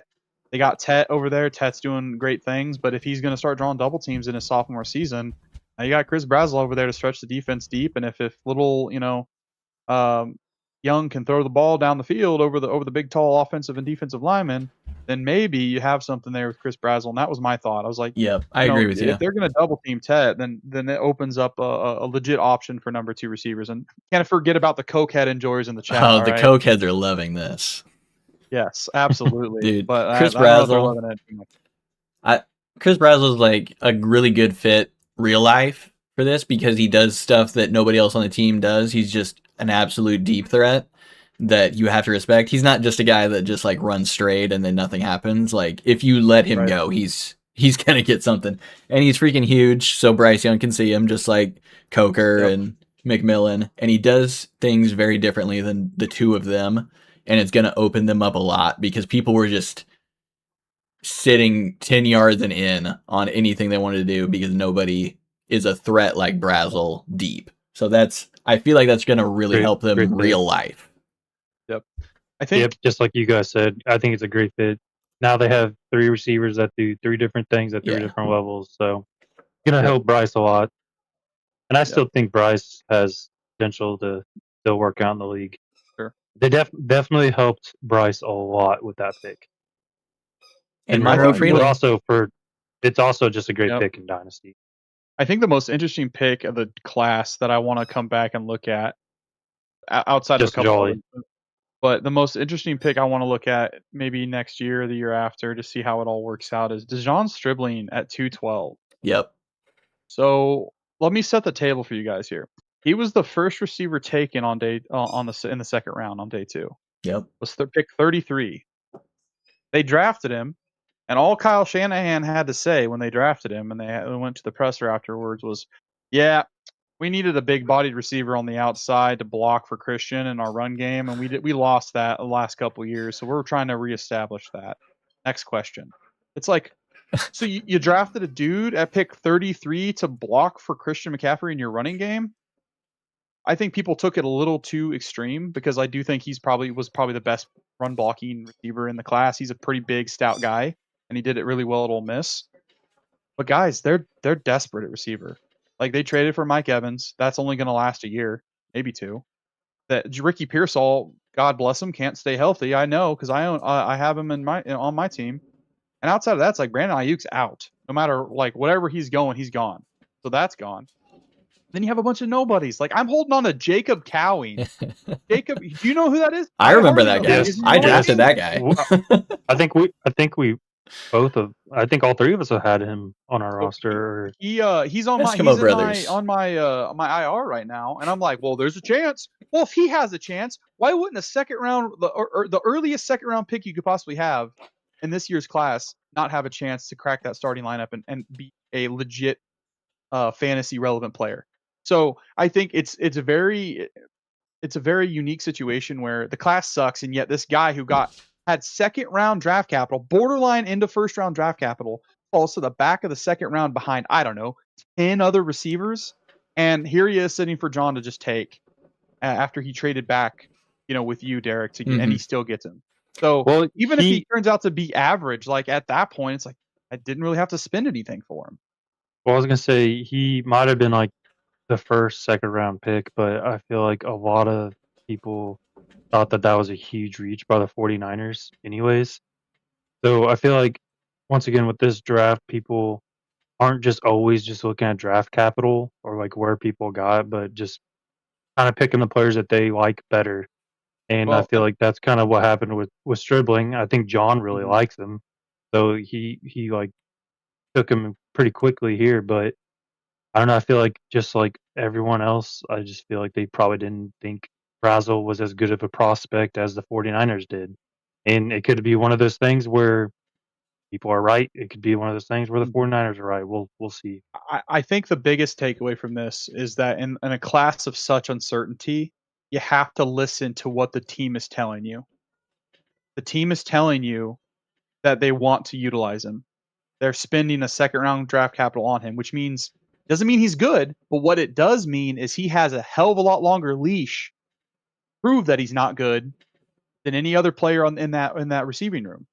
Like he's gonna get several years, if not that entire rookie contract, to prove them wrong that he's not worth the pick. You can't say the same for guys like a Chris Bell, who was the second or third running or wide receiver drafted in the third round for that same franchise, who they already know he has off field issues, but if he shows up to his potential, great. But if he doesn't, no harm, no foul. We have 2 or 3 other receivers in this class we signed, not a big deal. Yeah, Chris Bell's ceiling's probably higher, but the consistency of the floor will be there for 3 or 4 years for Stribling, where you're not going to have that for a lot of these guys outside of the top 5, 6 receivers. So I'm just saying, like, it's going to be very interesting to see how this all plays out in 3 to 4 years from now to see what ends up happening with his career. This guy is for sure the most interesting guy outside of the first round, just because of certain people having him as like third round or fourth round guy, and then he goes top of second. So you got guys like JJ Zacharyson doing like reach research on him. Whereas I think a lot of coaches like Shanahan and some others actually, like, once they got to meet him and watch his tape, he was becoming more of a second round guy or early third. So I don't think it was turning into as big of a reach as like Kalen Black.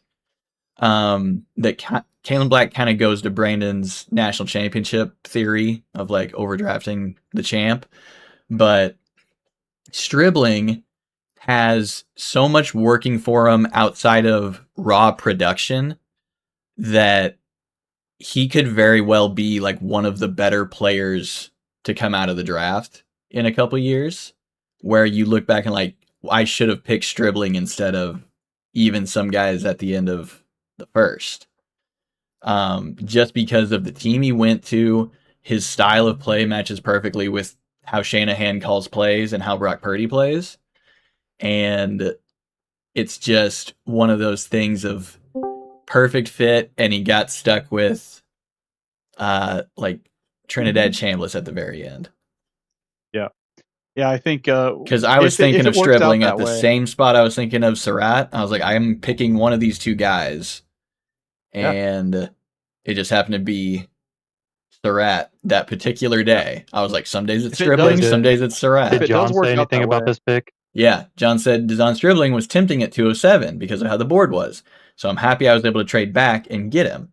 Honestly, just hoping Shanahan and John Lynch know something, feel like he could take on the Juwan Jennings role, which he very much could. And he gets to learn from Mike Evans, like you said. So I think Stribling was a guy I I thought could get to 212, and I was just going to sit there and take Stribling. Yep. And I think that my last point I want to make before we move on. Yep. I think if he does hit, we're gonna be all kicking ourselves and going, "What was right there? The draft capital told us that he was worth it. The draft capital staring us in the face, and we drafted dudes in the 3rd, 4th, and 5th round over him, and we're gonna go like, how do we mess that up? The team told us what they thought about him. No wonder he's working. He's getting hurt by the team he went to at the same time that he's getting helped by them, because they actually do reach for players that suck. Like they do that with all their running backs. Like literally the last 4 years, they've done it with all their freaking running backs. Not Trey Lance. They did it with Tyrion Davis-Price. They did it with a ton of other running backs. Trey Sermon, and Kalen Black. They did it this year, so he's getting mixed in with those guys where he's not quite as much of like that kind of guy, where he has things going in his favor that make him a good pick, but it's put right up against all the other actual reaches. So he's also going to be a guy where if he hits, multiple people will be like, he actually sucks, I'm not going to trade for him, so he's just John's guy now. Yeah, John also says happy Sleeper was sleeping on him. Dude, Sleeper wouldn't even start him in that range. You have to scroll for Stribling. Scroll. Yeah, I had to scroll several times so that after about helps the too. 2nd round. Who the heck is in All right, Discord we need to right keep moving now? forward here. Yeah. We got an hour and 45 in here. Stribling deserved that. So we'll go quick through some others. Just some quick hitters. Of course, this is like part of the trade that we have to talk about. Should we bring up the trade? We gotta talk about the trade. It's like one of the biggest moments of the day. With this trade, the way I was thinking is Tucker Kraft is very good, but do I really need 2 top 5 tight ends in Dynasty? So at least with this trade, I'm getting another tight end who is tight end 8. I get a wide receiver, just kind of helping depth through like my whole roster. And then I take a chance on Katron Allen, which like I've said before, need running backs. Katron could become the running back. He could not become the running back. We'll see. But at least I'm taking another chance, and I'm filling out more of my roster, trying to get more depth than just having like 2 stacked tight ends. That you can't quit Wan'Dale Robinson, can you? You can't quit him. He's getting a new opportunity. I think Cam Ward is going to play so much better this year than last year. I think he's going to be slinging that rock to have to find you a Robinson Wan'Dale. jersey. You might be his biggest fan in the state of Missouri. This is the same like structure as the John trade, where John needs players and I need my guy, basically. Yep. And well, Derek, originally it was just Ferguson and Robinson. Yeah. And then I was already tempted to just do that for the same reasons that I just stated. But then I was like, you know what, Derek? I really like Katron. So and yeah, I was like, you throw 301 on, I'll do it. Because then I'm trading a tight end for another very good tight end in Dynasty, a wide receiver, and another running back. And it didn't happen as smoothly as that either. Brandon, while you were working on your computer, trying to figure out if you're picking Brazel or whoever, I'm like, I'm past the Surratt pick. So I'm like, not caring anymore. I'm done. I'm like, Dalton, do you want to do the Kraft trade now? Dalton looks up from his computer and goes back to typing, trying to make a trade with anybody in here to try to get Katron Allen. And I'm like, what the hell just happened? And so 301 comes up. Yeah, 301 comes up, and he stands up and he's like, if you throw in 301 right now, I'll give you the straight. I was like, sure, here you go. Well, I was like, Derek, let's go talk. And then he wanted to get me in the bathroom. No, I didn't say bathroom. Just a different room. But then I was like, we don't even really need to discuss it, because I was like, you just throw that on, I'll do it, because like I said, it just hopefully more depth for my team, because I need it. I feel like my team is very top heavy, so I just need some depth. Yeah, which I do think Tucker Kraft's going to be so good if he like just heals correctly, just comes back healthy. Yeah. But once again, like I said, I get another really good tight end, a good wide receiver, and hopefully a running back who can just give me some points at some point in his NFL career. Yeah, and I just needed the different version of tight end that Tucker Kraft is versus Jake Ferguson. Love We me do some have Jake a- Ferguson, very reliable. We have a special guest here that popped up in the Discord. He actually I don't showed know up if at the he wants perfect time. to say something to the kingdom out here that's listening, but feel free to take it away, Isaac. You got a camera? Yoo-hoo, big summer blowout. Oh no, like this guy's a doctor, and that's how he shows up. Like, oh my gosh. Yeah, so Dalton knew, Tim knew, not a Brandon knew. coincidence. Brandon knew. You need to watch this episode. We found out that Brandon also knew. I'm eager to return to the beginning 3/4 of this. When did we But talk about that? Actually, was it if around? Tucker Kraft comes back healthy, I think Derek fleeces Dalton.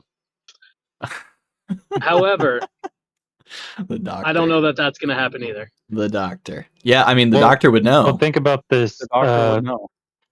Tucker Kraft, like I know he's very good. He will be very good. Like I said, I get more depth. Ferguson was tight end 8.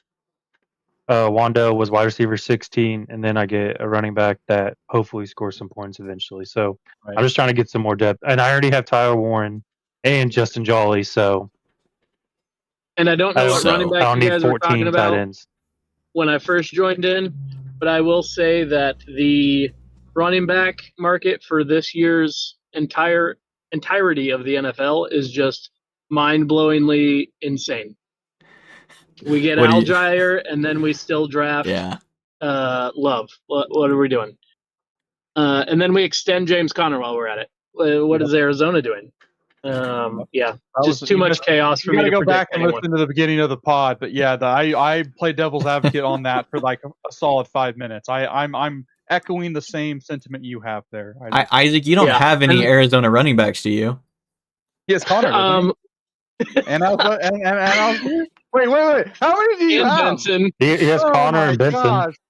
I have Oh my everyone gosh. except for I the love- new acquisitions this offseason. Well, you gotta go make a move for him then. Get all of them. Give Yeah. give 10 Um, more of your picks. Let's just say there may be some things in the works. Oh no, man, not more. You're gonna need to go into rehab, pick trading rehab, Oh brother. my gosh, you have the opposite Listen, problem at what Dalton. What happens when next year's rookie draft looks just like this one, and I don't get Dalton's trade fever the day of and say how much I hate this class and then trade for as many of them as I can get? I mean, there's a chance. It was two. It was only truly one traded. The other was a addition to a trade that was gonna happen. Gosh, he does Once need again, help. we already talked about this. You got any more of them? I know. I figured you did. And also, I don't know. You just get to Derek's house and there's like a fucking aura around it. You just want to trade. The You palace, You the just trade wait palace. till Shadur Sanders and Talon just take over the league. Yes. Yeah, if Shador Sanders takes over the league, I'll fucking shave my head. Careful. Hey, Yeah. that's Family-friendly that's podcast. on footage. We've got that recorded. I'm a big Shadur I've been fan. trying to get Dalton to make a bet like that for 5 seasons now. That's on the internet now. So, yeah, that's just life, Dalton. so if Shadur makes another Pro Bowl, do you want to shave your head? Oh yeah. No, Pro Bowl, no, because Shador he was Sanders. given that Pro Bowl. You Given. can't have a Earned. 56. You can't have a 56% completion rating and be a damn Pro That's Bowler. over half. That's Caleb over Williams half. did that, and he Justin went to Fields- the everyone conference hates on championship. Justin Fields. Everyone hates on Justin Fields. His lowest was like 60, 61. Didn't Justin Also, Fields make a should Pro he Bowl? been a multiple Pro Bowler? Did Justin Shador Fields did make a so Pro much Bowl? with so I'd like little, to Dalton. propose He did so a much with so little in immediate- Cleveland. League Inquisition into He had more interceptions than taking over touchdowns. the A league. 56 completion percentage. The only reason he made the Pro Bowl is because of his daddy. Justin Fields never made a Pro Bowl, and he ran for like 1,100 yards one year. Exactly. So, Shadur Sanders yes, made a that's Pro Shador. Bowl playing like 6 games. That's like true. Joel Embiid. once again, with more interceptions than touchdowns. And a Well, he 56% just ran out of completion time. rate. Like he Yeah. was about to figure it out. For sure. He was raining. We're gonna have to get back on track here, boys. We got 2 full rounds to go. I don't think we can do 2 full ones. Maybe just like we'll just Here. we'll just speed it up. I've got a quote. I've got a quote from Mike Washington. I asked Jason when how soon we could see Mike Washington replace Ashton Genty, and he said week 1. Of course, the Ashton Genty hate is coming full, and I'm not even. You think I'm the captain of it, but it's really Jason and Logan now. Oh yeah, it has nothing to do with me. All right, I'm out. Yeah, I it's will all say over now. To the Mike Washington talk, I do think that if he lands anywhere else where there's a chance that there's not another young stud running back, he goes way higher. His athletic profile is tantalizing to say the least. So I do think like he goes in the Nicholas Singleton range if he doesn't go to a team that just drafted one of the most dynamic running back prospects we've seen in a little bit. So I completely agree. If he goes agreed so many other places, he would just be so much higher. Like even like with Chicago, like I feel like Chicago used Swift and Monangai really well, but I feel like people were always thinking like, oh well, if the Bears get a running back, he would be so much more hyped up more than If you put Mike range. Washington in Katron's spot, Mike Washington is up in here in for sure. second round. For sure. Before we skip past the Malachi Fields, real quick, just to air it out for the guys in our group. Was Malachi Fields ever on your radar? I thought for sure several times in the draft, Derek, you were gonna do the stack with your boy at quarterback and Malachi, and it just never came. I thought for sure you were locking that in earlier in the draft. No, never happened. He wasn't really a guy I was trying to go after just because of like such low college production, like obscenely low. So I was like, his QBs suck. But it's low for even that. He is a contested catch receiver that did not do that well at he's college. Better for real life Jackson Dart. Yeah, I don't think he can do it at the NFL level. So I agree with you. I'm glad you didn't because and I'm not trying to dog on Tim's pick here. I think he probably just drafted it because higher round pick going to get opportunities. So I understand the logic. I'm just saying that from a prospect perspective, he couldn't separate in college and didn't produce in college, and now you're telling him to go be a separator and a 50-50 ball winner at the NFL level. Ain't gonna happen. It's just not. And and it's not trying to be negative, but I feel like he has a better opportunity to turn into what they're going to use Stowers as like a big slot and letting him run freely and kind of win over the middle on those contested catch balls rather than like burning you deep and like winning 50-50 balls out there on the outside. I think that's either what they're going to have him do, because that's a Jackson Dart staple of where he gets a lot of drops, is Slayton, Lil Jordan Humphrey, where he's laying it in the bucket for him and they're just dropping touchdowns. This guy like lines up well with that skill set that Dart has. Fields won't be like really good on his own, but he's going to help the offense, I think. Blocking as well. And they might do like a big slot kind of a thing, like you said. So I think he's better real life.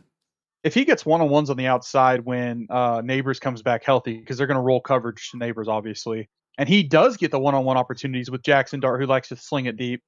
Maybe there's something there. It just reminds me a lot of Keon Coleman when he came out. He's much worse. Win. Right. I agree. At least Keon had production the year before he declared. But Keon didn't win contested balls as much as you thought he did in Florida State. And then they're like, oh, yep, he's going to get drafted highly, and he's going to go to Buffalo, and he's going to win contested balls at the NFL level. That's not how it works.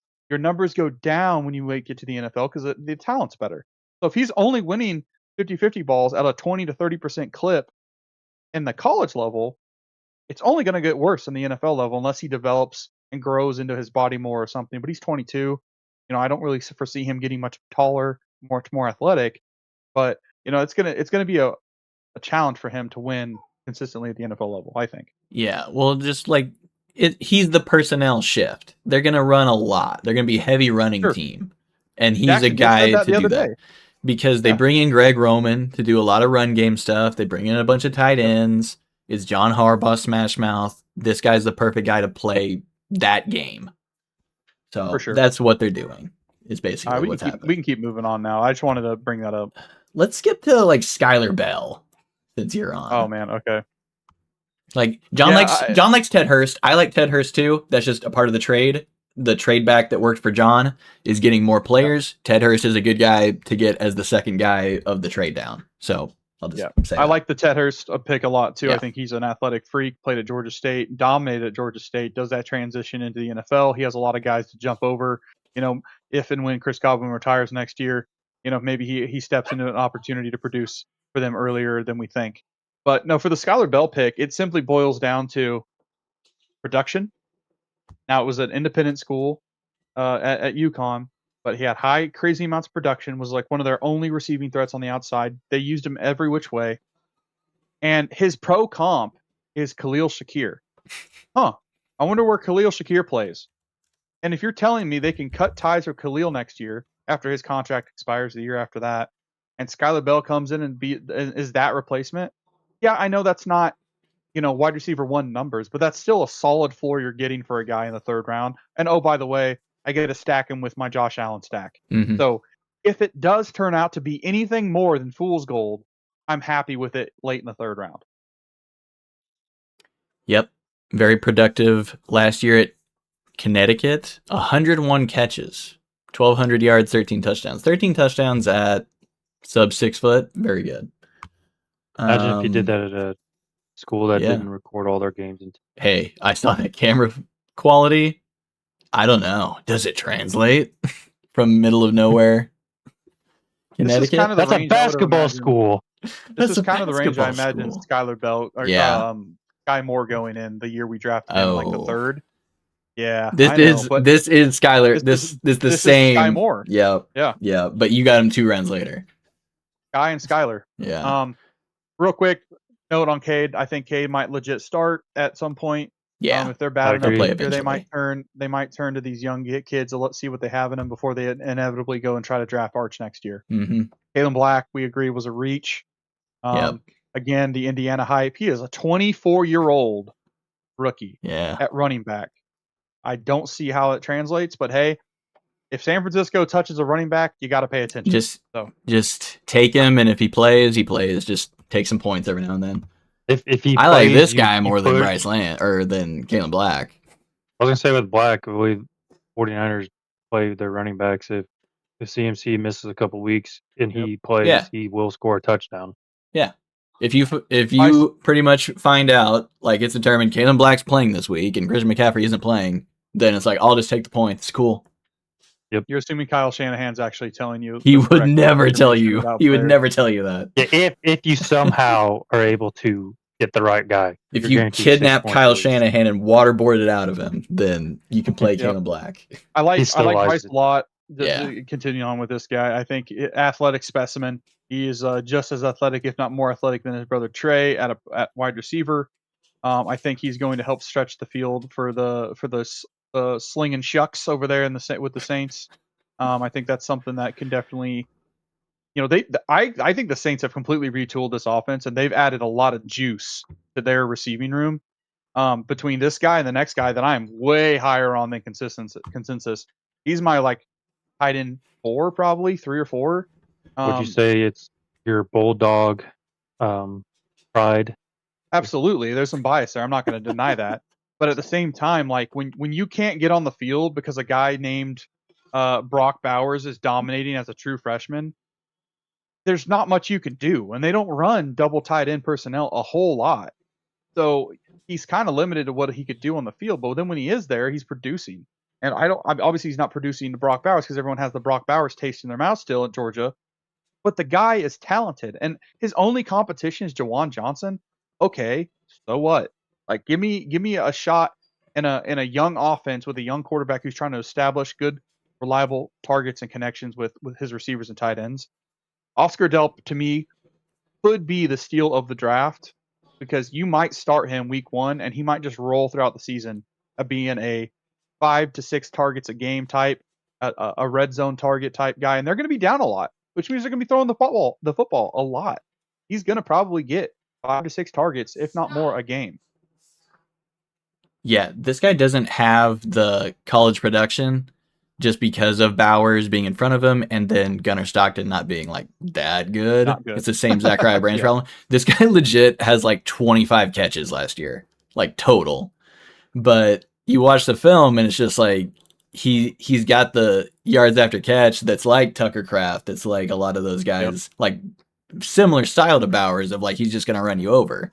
Like he is Right. full speed, like immediately as soon as he catches the ball. And I'm just like, oh, we'll take an athlete guess at a position that's mostly determined by how athletic you are.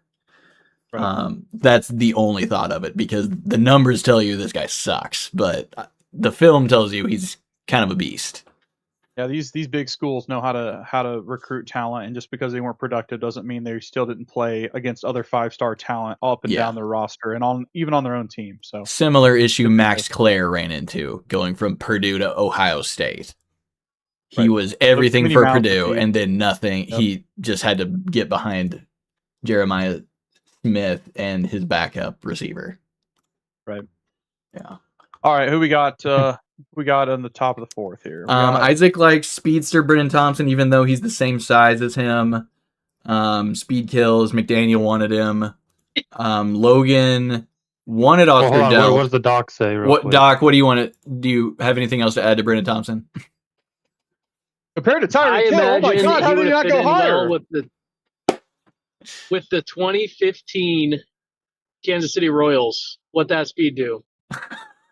Okay, all right. Didn't He's going to be expect- sitting there riding a dirt bike all the way through that end zone. I didn't expect the Gerard Dyson reference to come up on this show. That's very good. Vroom vroom. That's good. I like I don't it. watch baseball. You should. You should go back and watch that one. Don't watch It's our a- current. it's a team. good Don't watch season. our current team. That season of MLB, great. Look at that Logan, face. Look at that dumb little face. Look at that Yeah, stupid he face. reminds me of Gronk, and Gronk had a child with some woman of the Caitlin night. Clark. Yeah. This guy's supposed to be like Ivy League, but he got like a concussion and it just never came back, so he had to go play football at Notre Dame. Oh, and what a he's- downgrade! And he's just good at everything he does. So Yeah, Logan I- will be trying to send this guy to Dalton for like a second round pick pretty soon. I will say, He's Drake May's tied in for the next 5 years. Yeah. this is one of the guys that kind of fell under the radar for me during scouting, and when I heard Logan talk about some of the last second Reddit post sources he was looking at with his talent and his profile, I went back and looked at my big board, and he is a very freaky athlete for Yeah. his height weight. So I do think that Logan's onto something there with him. And hey, listen, you got two members of Tight End University on the pod right now with me and Dalton, and I'm pretty sure he checks both of our boxes as a Tight End University stamp approved guy. Mhm. He got him in the I- beginning of the fourth round. So I obviously liked Jolie better, but yeah, I did like this guy. If Jolie, if he didn't get taken so early and Jolie got taken, I still probably would have tried to trade for one of those two. I think Jolie's better at getting open than this guy, but this guy's a better athlete Yeah. than Jolie. yep, he does everything that. What's Vrabel going to that do with wants this to guy? there. What do you mean? What's Everything- Vrabel gonna do with him? He's just staring at What's Vrabel gonna do? Rossini. He's just staring It at. should be what's Josh McDaniels gonna do with him, because that's the coach. Yep. I mean, he literally has the profile of Gronk. So he's an athletic freak of nature that they can put anywhere on that offense, and he can block, he can do everything. He's got that strength, that play strength to do that. So I think that it is a perfect Vrabel fit. And I do think that he will produce for the Patriots. Nessie? I don't really have anything to say about Garrett Nussmeier. I think in a homer league, he got drafted Yeah. probably, regardless of it being a homer league or not. I think he probably would be drafted in his ballpark. This was But an you got auto to pick. assume. I was gonna say, was Yeah. this an auto pick? Wait, No one did took Jason? the bait in round 2. Wait, what? I threw his name out there in round 2, and no one took This him. guy? You guys You aren't threw- even real Chiefs fans. I didn't. You threw at Nussmeier. No, Yeah, I Nussmeier. forgot. We I went forgot. through this on draft Yeah, day. Aller There's a complete went. And you're like, no Nussmeier. There's a complete difference competing for a job against 43-year-old Aaron Rodgers. Aaron Rodgers and then Patrick Mahomes. He's doing it to us again. He's just trolling and he's He's great. getting real answers back. Like, don't give him real answers. Yeah, Well, we should have recorded my reaction when he said Oh, that. I wish I had Live at the known. draft. It was, I wish I had known it was about it to was, it was, happen. so hard. it was better. All right. I think Adam Randall legit has a chance to play. Yeah. Like, there's going to be a world past Derrick Henry and getting the biggest running back in the class to replace Derrick Henry if something ever were to happen with him. Ex wide receiver too. I think he's more of But like he's a really good in the pass Justice Hill competition because he's a former receiver. Yeah, he's rocked up though. Like Justice Hill's much smaller. Well, than yeah, he he's is, huge. That's what I'm so- saying. It's like if you can do Justice Hill stuff at like 40 pounds heavier, then it's like it's pretty scary. Yep, pretty good stuff there. Your boy talked I was about planning to spend a significant amount of fab on him. on Adam Randall. Yeah, he was supposed to make it out of there. I would have too. And he I would have almost did. spent all my fab on him. Yeah, he was my pick right before me, but I got sniped, so I couldn't take him. But I ended up with Caleb Douglas. Again, Caleb Douglas was the first quarterback or wide receiver taken by the Miami Dolphins in that round 3 selection. For whatever reason, the community, the analytics community, doesn't love him. He wasn't very productive at Florida. Went to Texas Tech when they were spending all that NIL money, and got a bag to go play out there.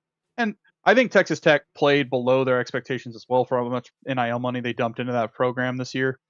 I just think you have to take a shot on a 3rd round talent in the 4th round. Like, he was the highest available wide receiver that It was was a great drafted pick. as high as he was. So I just took a flyer on him, and that was my backup pick there. I mean, there's Yeah, not really anybody else to pick.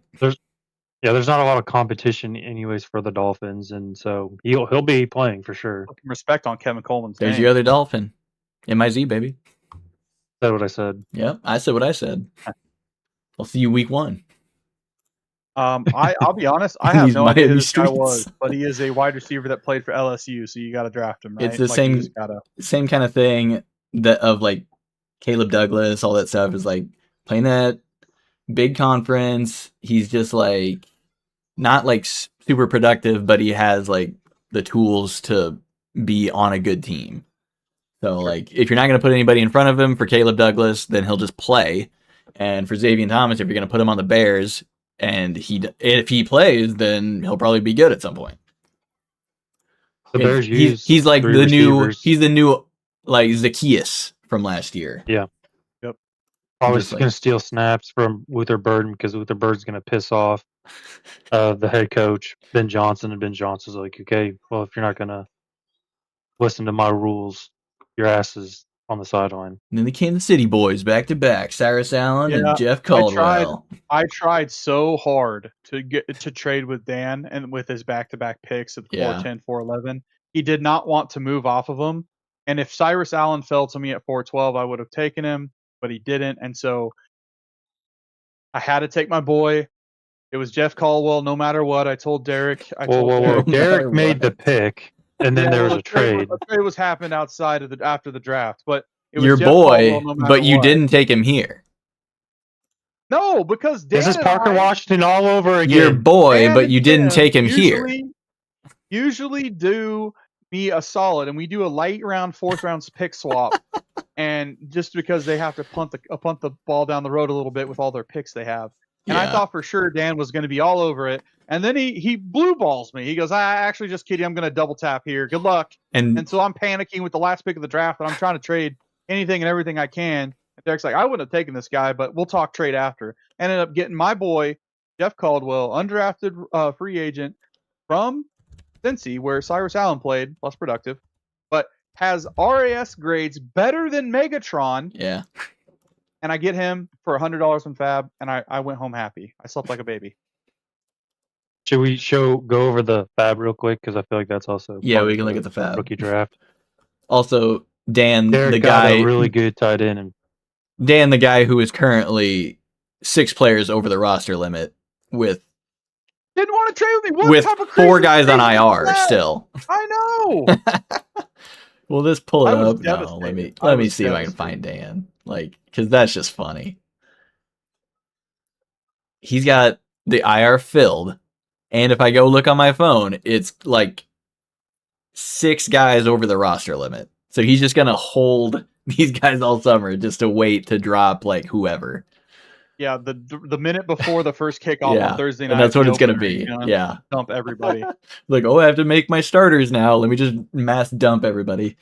Let's see. Where do I go for? Fab. It wasn't a Fab. league chat. Oh yeah, Scroll down to the league. Go to I was gonna say you could do that too, but go to the league settings. 29 draft picks are on the block. Yeah, the guy I was going to pick instead of Jeff was Tanner Koziel.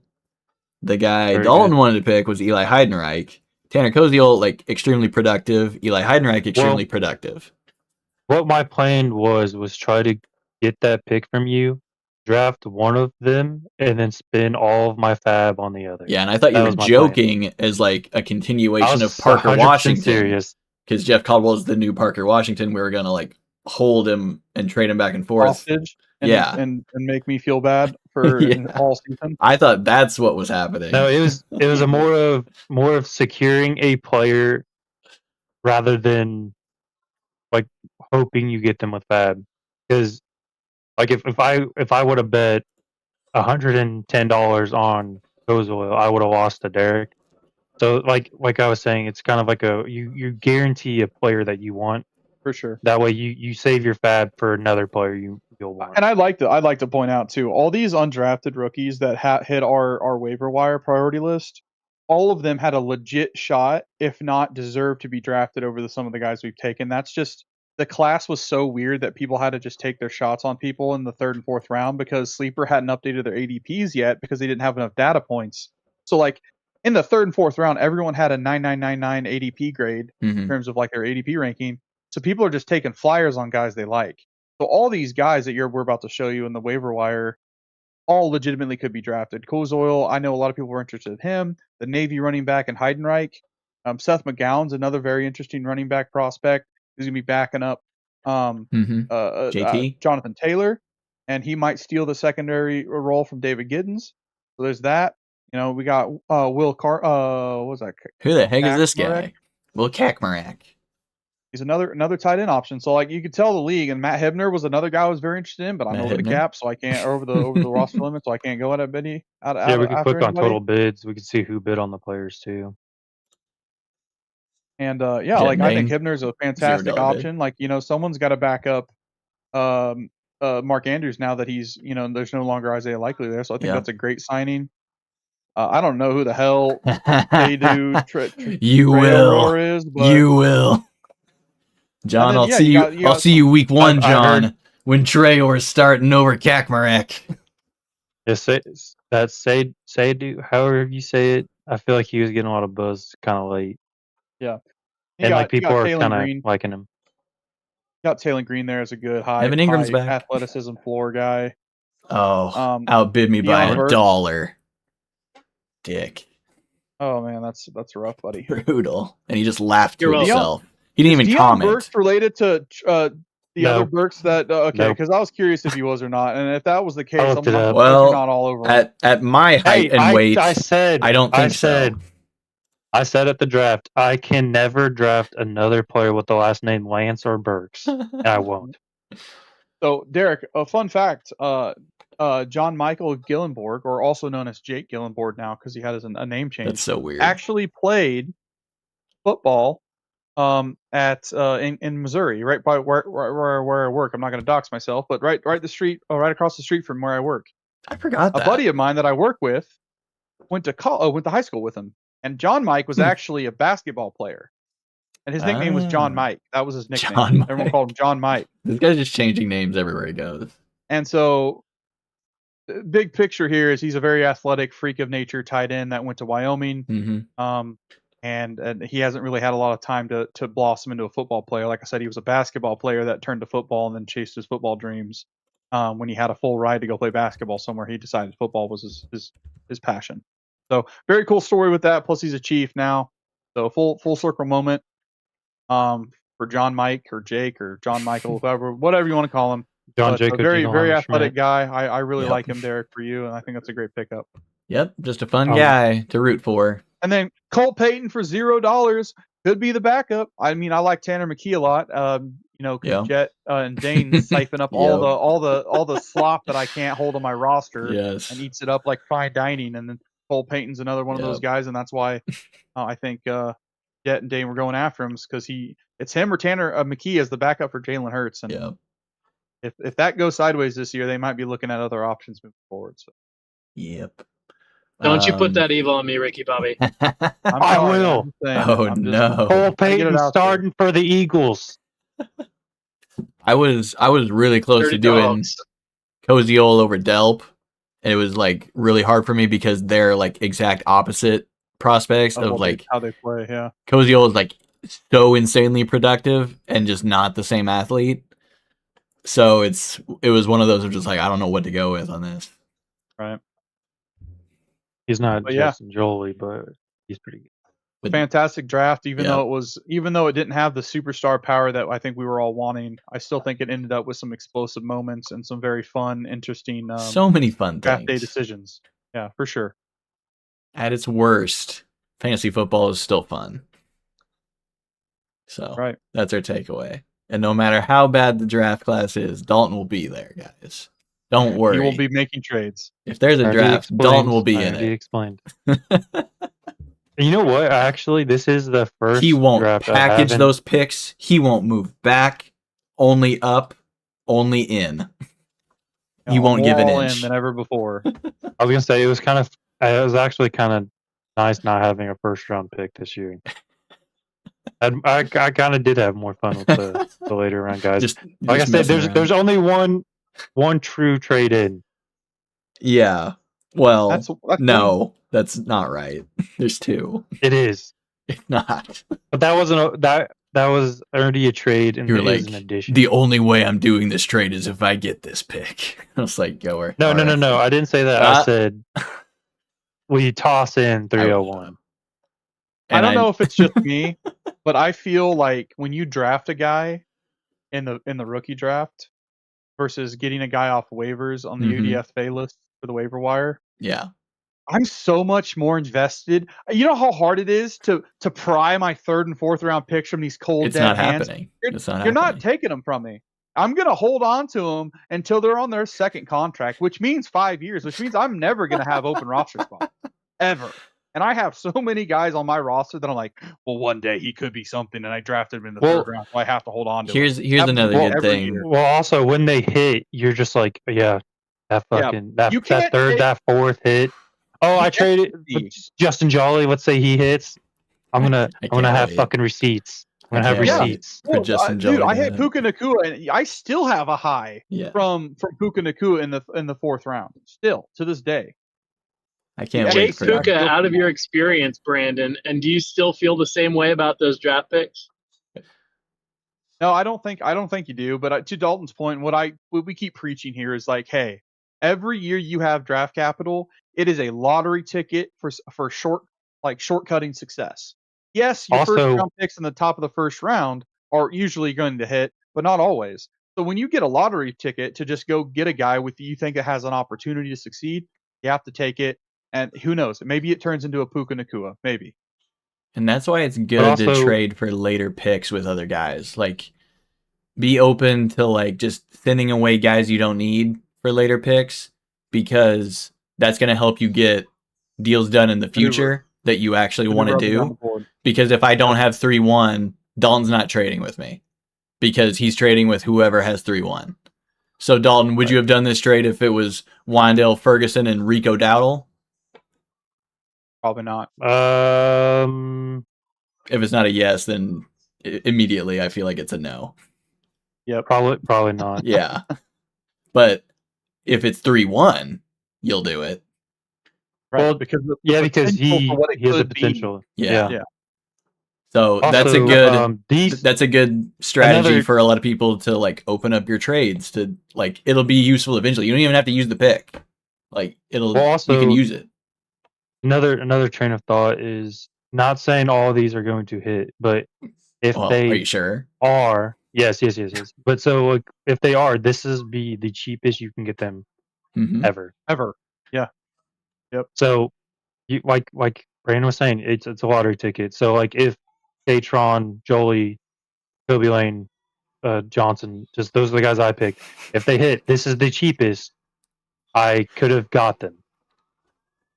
Yep.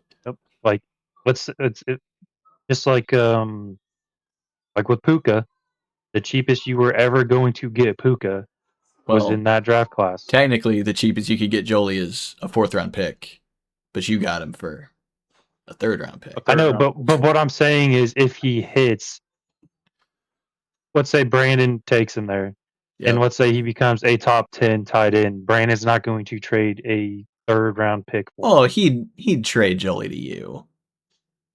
Not You're for a friends. 3rd-round pick. You're good friends. He'd be like, for you, man, yeah. Here, just give me a 3rd. I like you. Anyway, Why'd that's he get just so a, that's just quiet? a thought process for us to think about. That Yeah. is even if you're not going to use them as and make your selections, it helps you maneuver up and down the board during your draft class. And I've been notorious for trading away a lot of my firsts, but you know what happens by the end of the year? I'm sending away vets for 2nd, 3rd, and 4th rounders so I can have more ammunition to just keep firing away at draft picks. And that's Mhm. been my strategy since I started. But sometimes it's All right, just that's all fun to we trade got. away.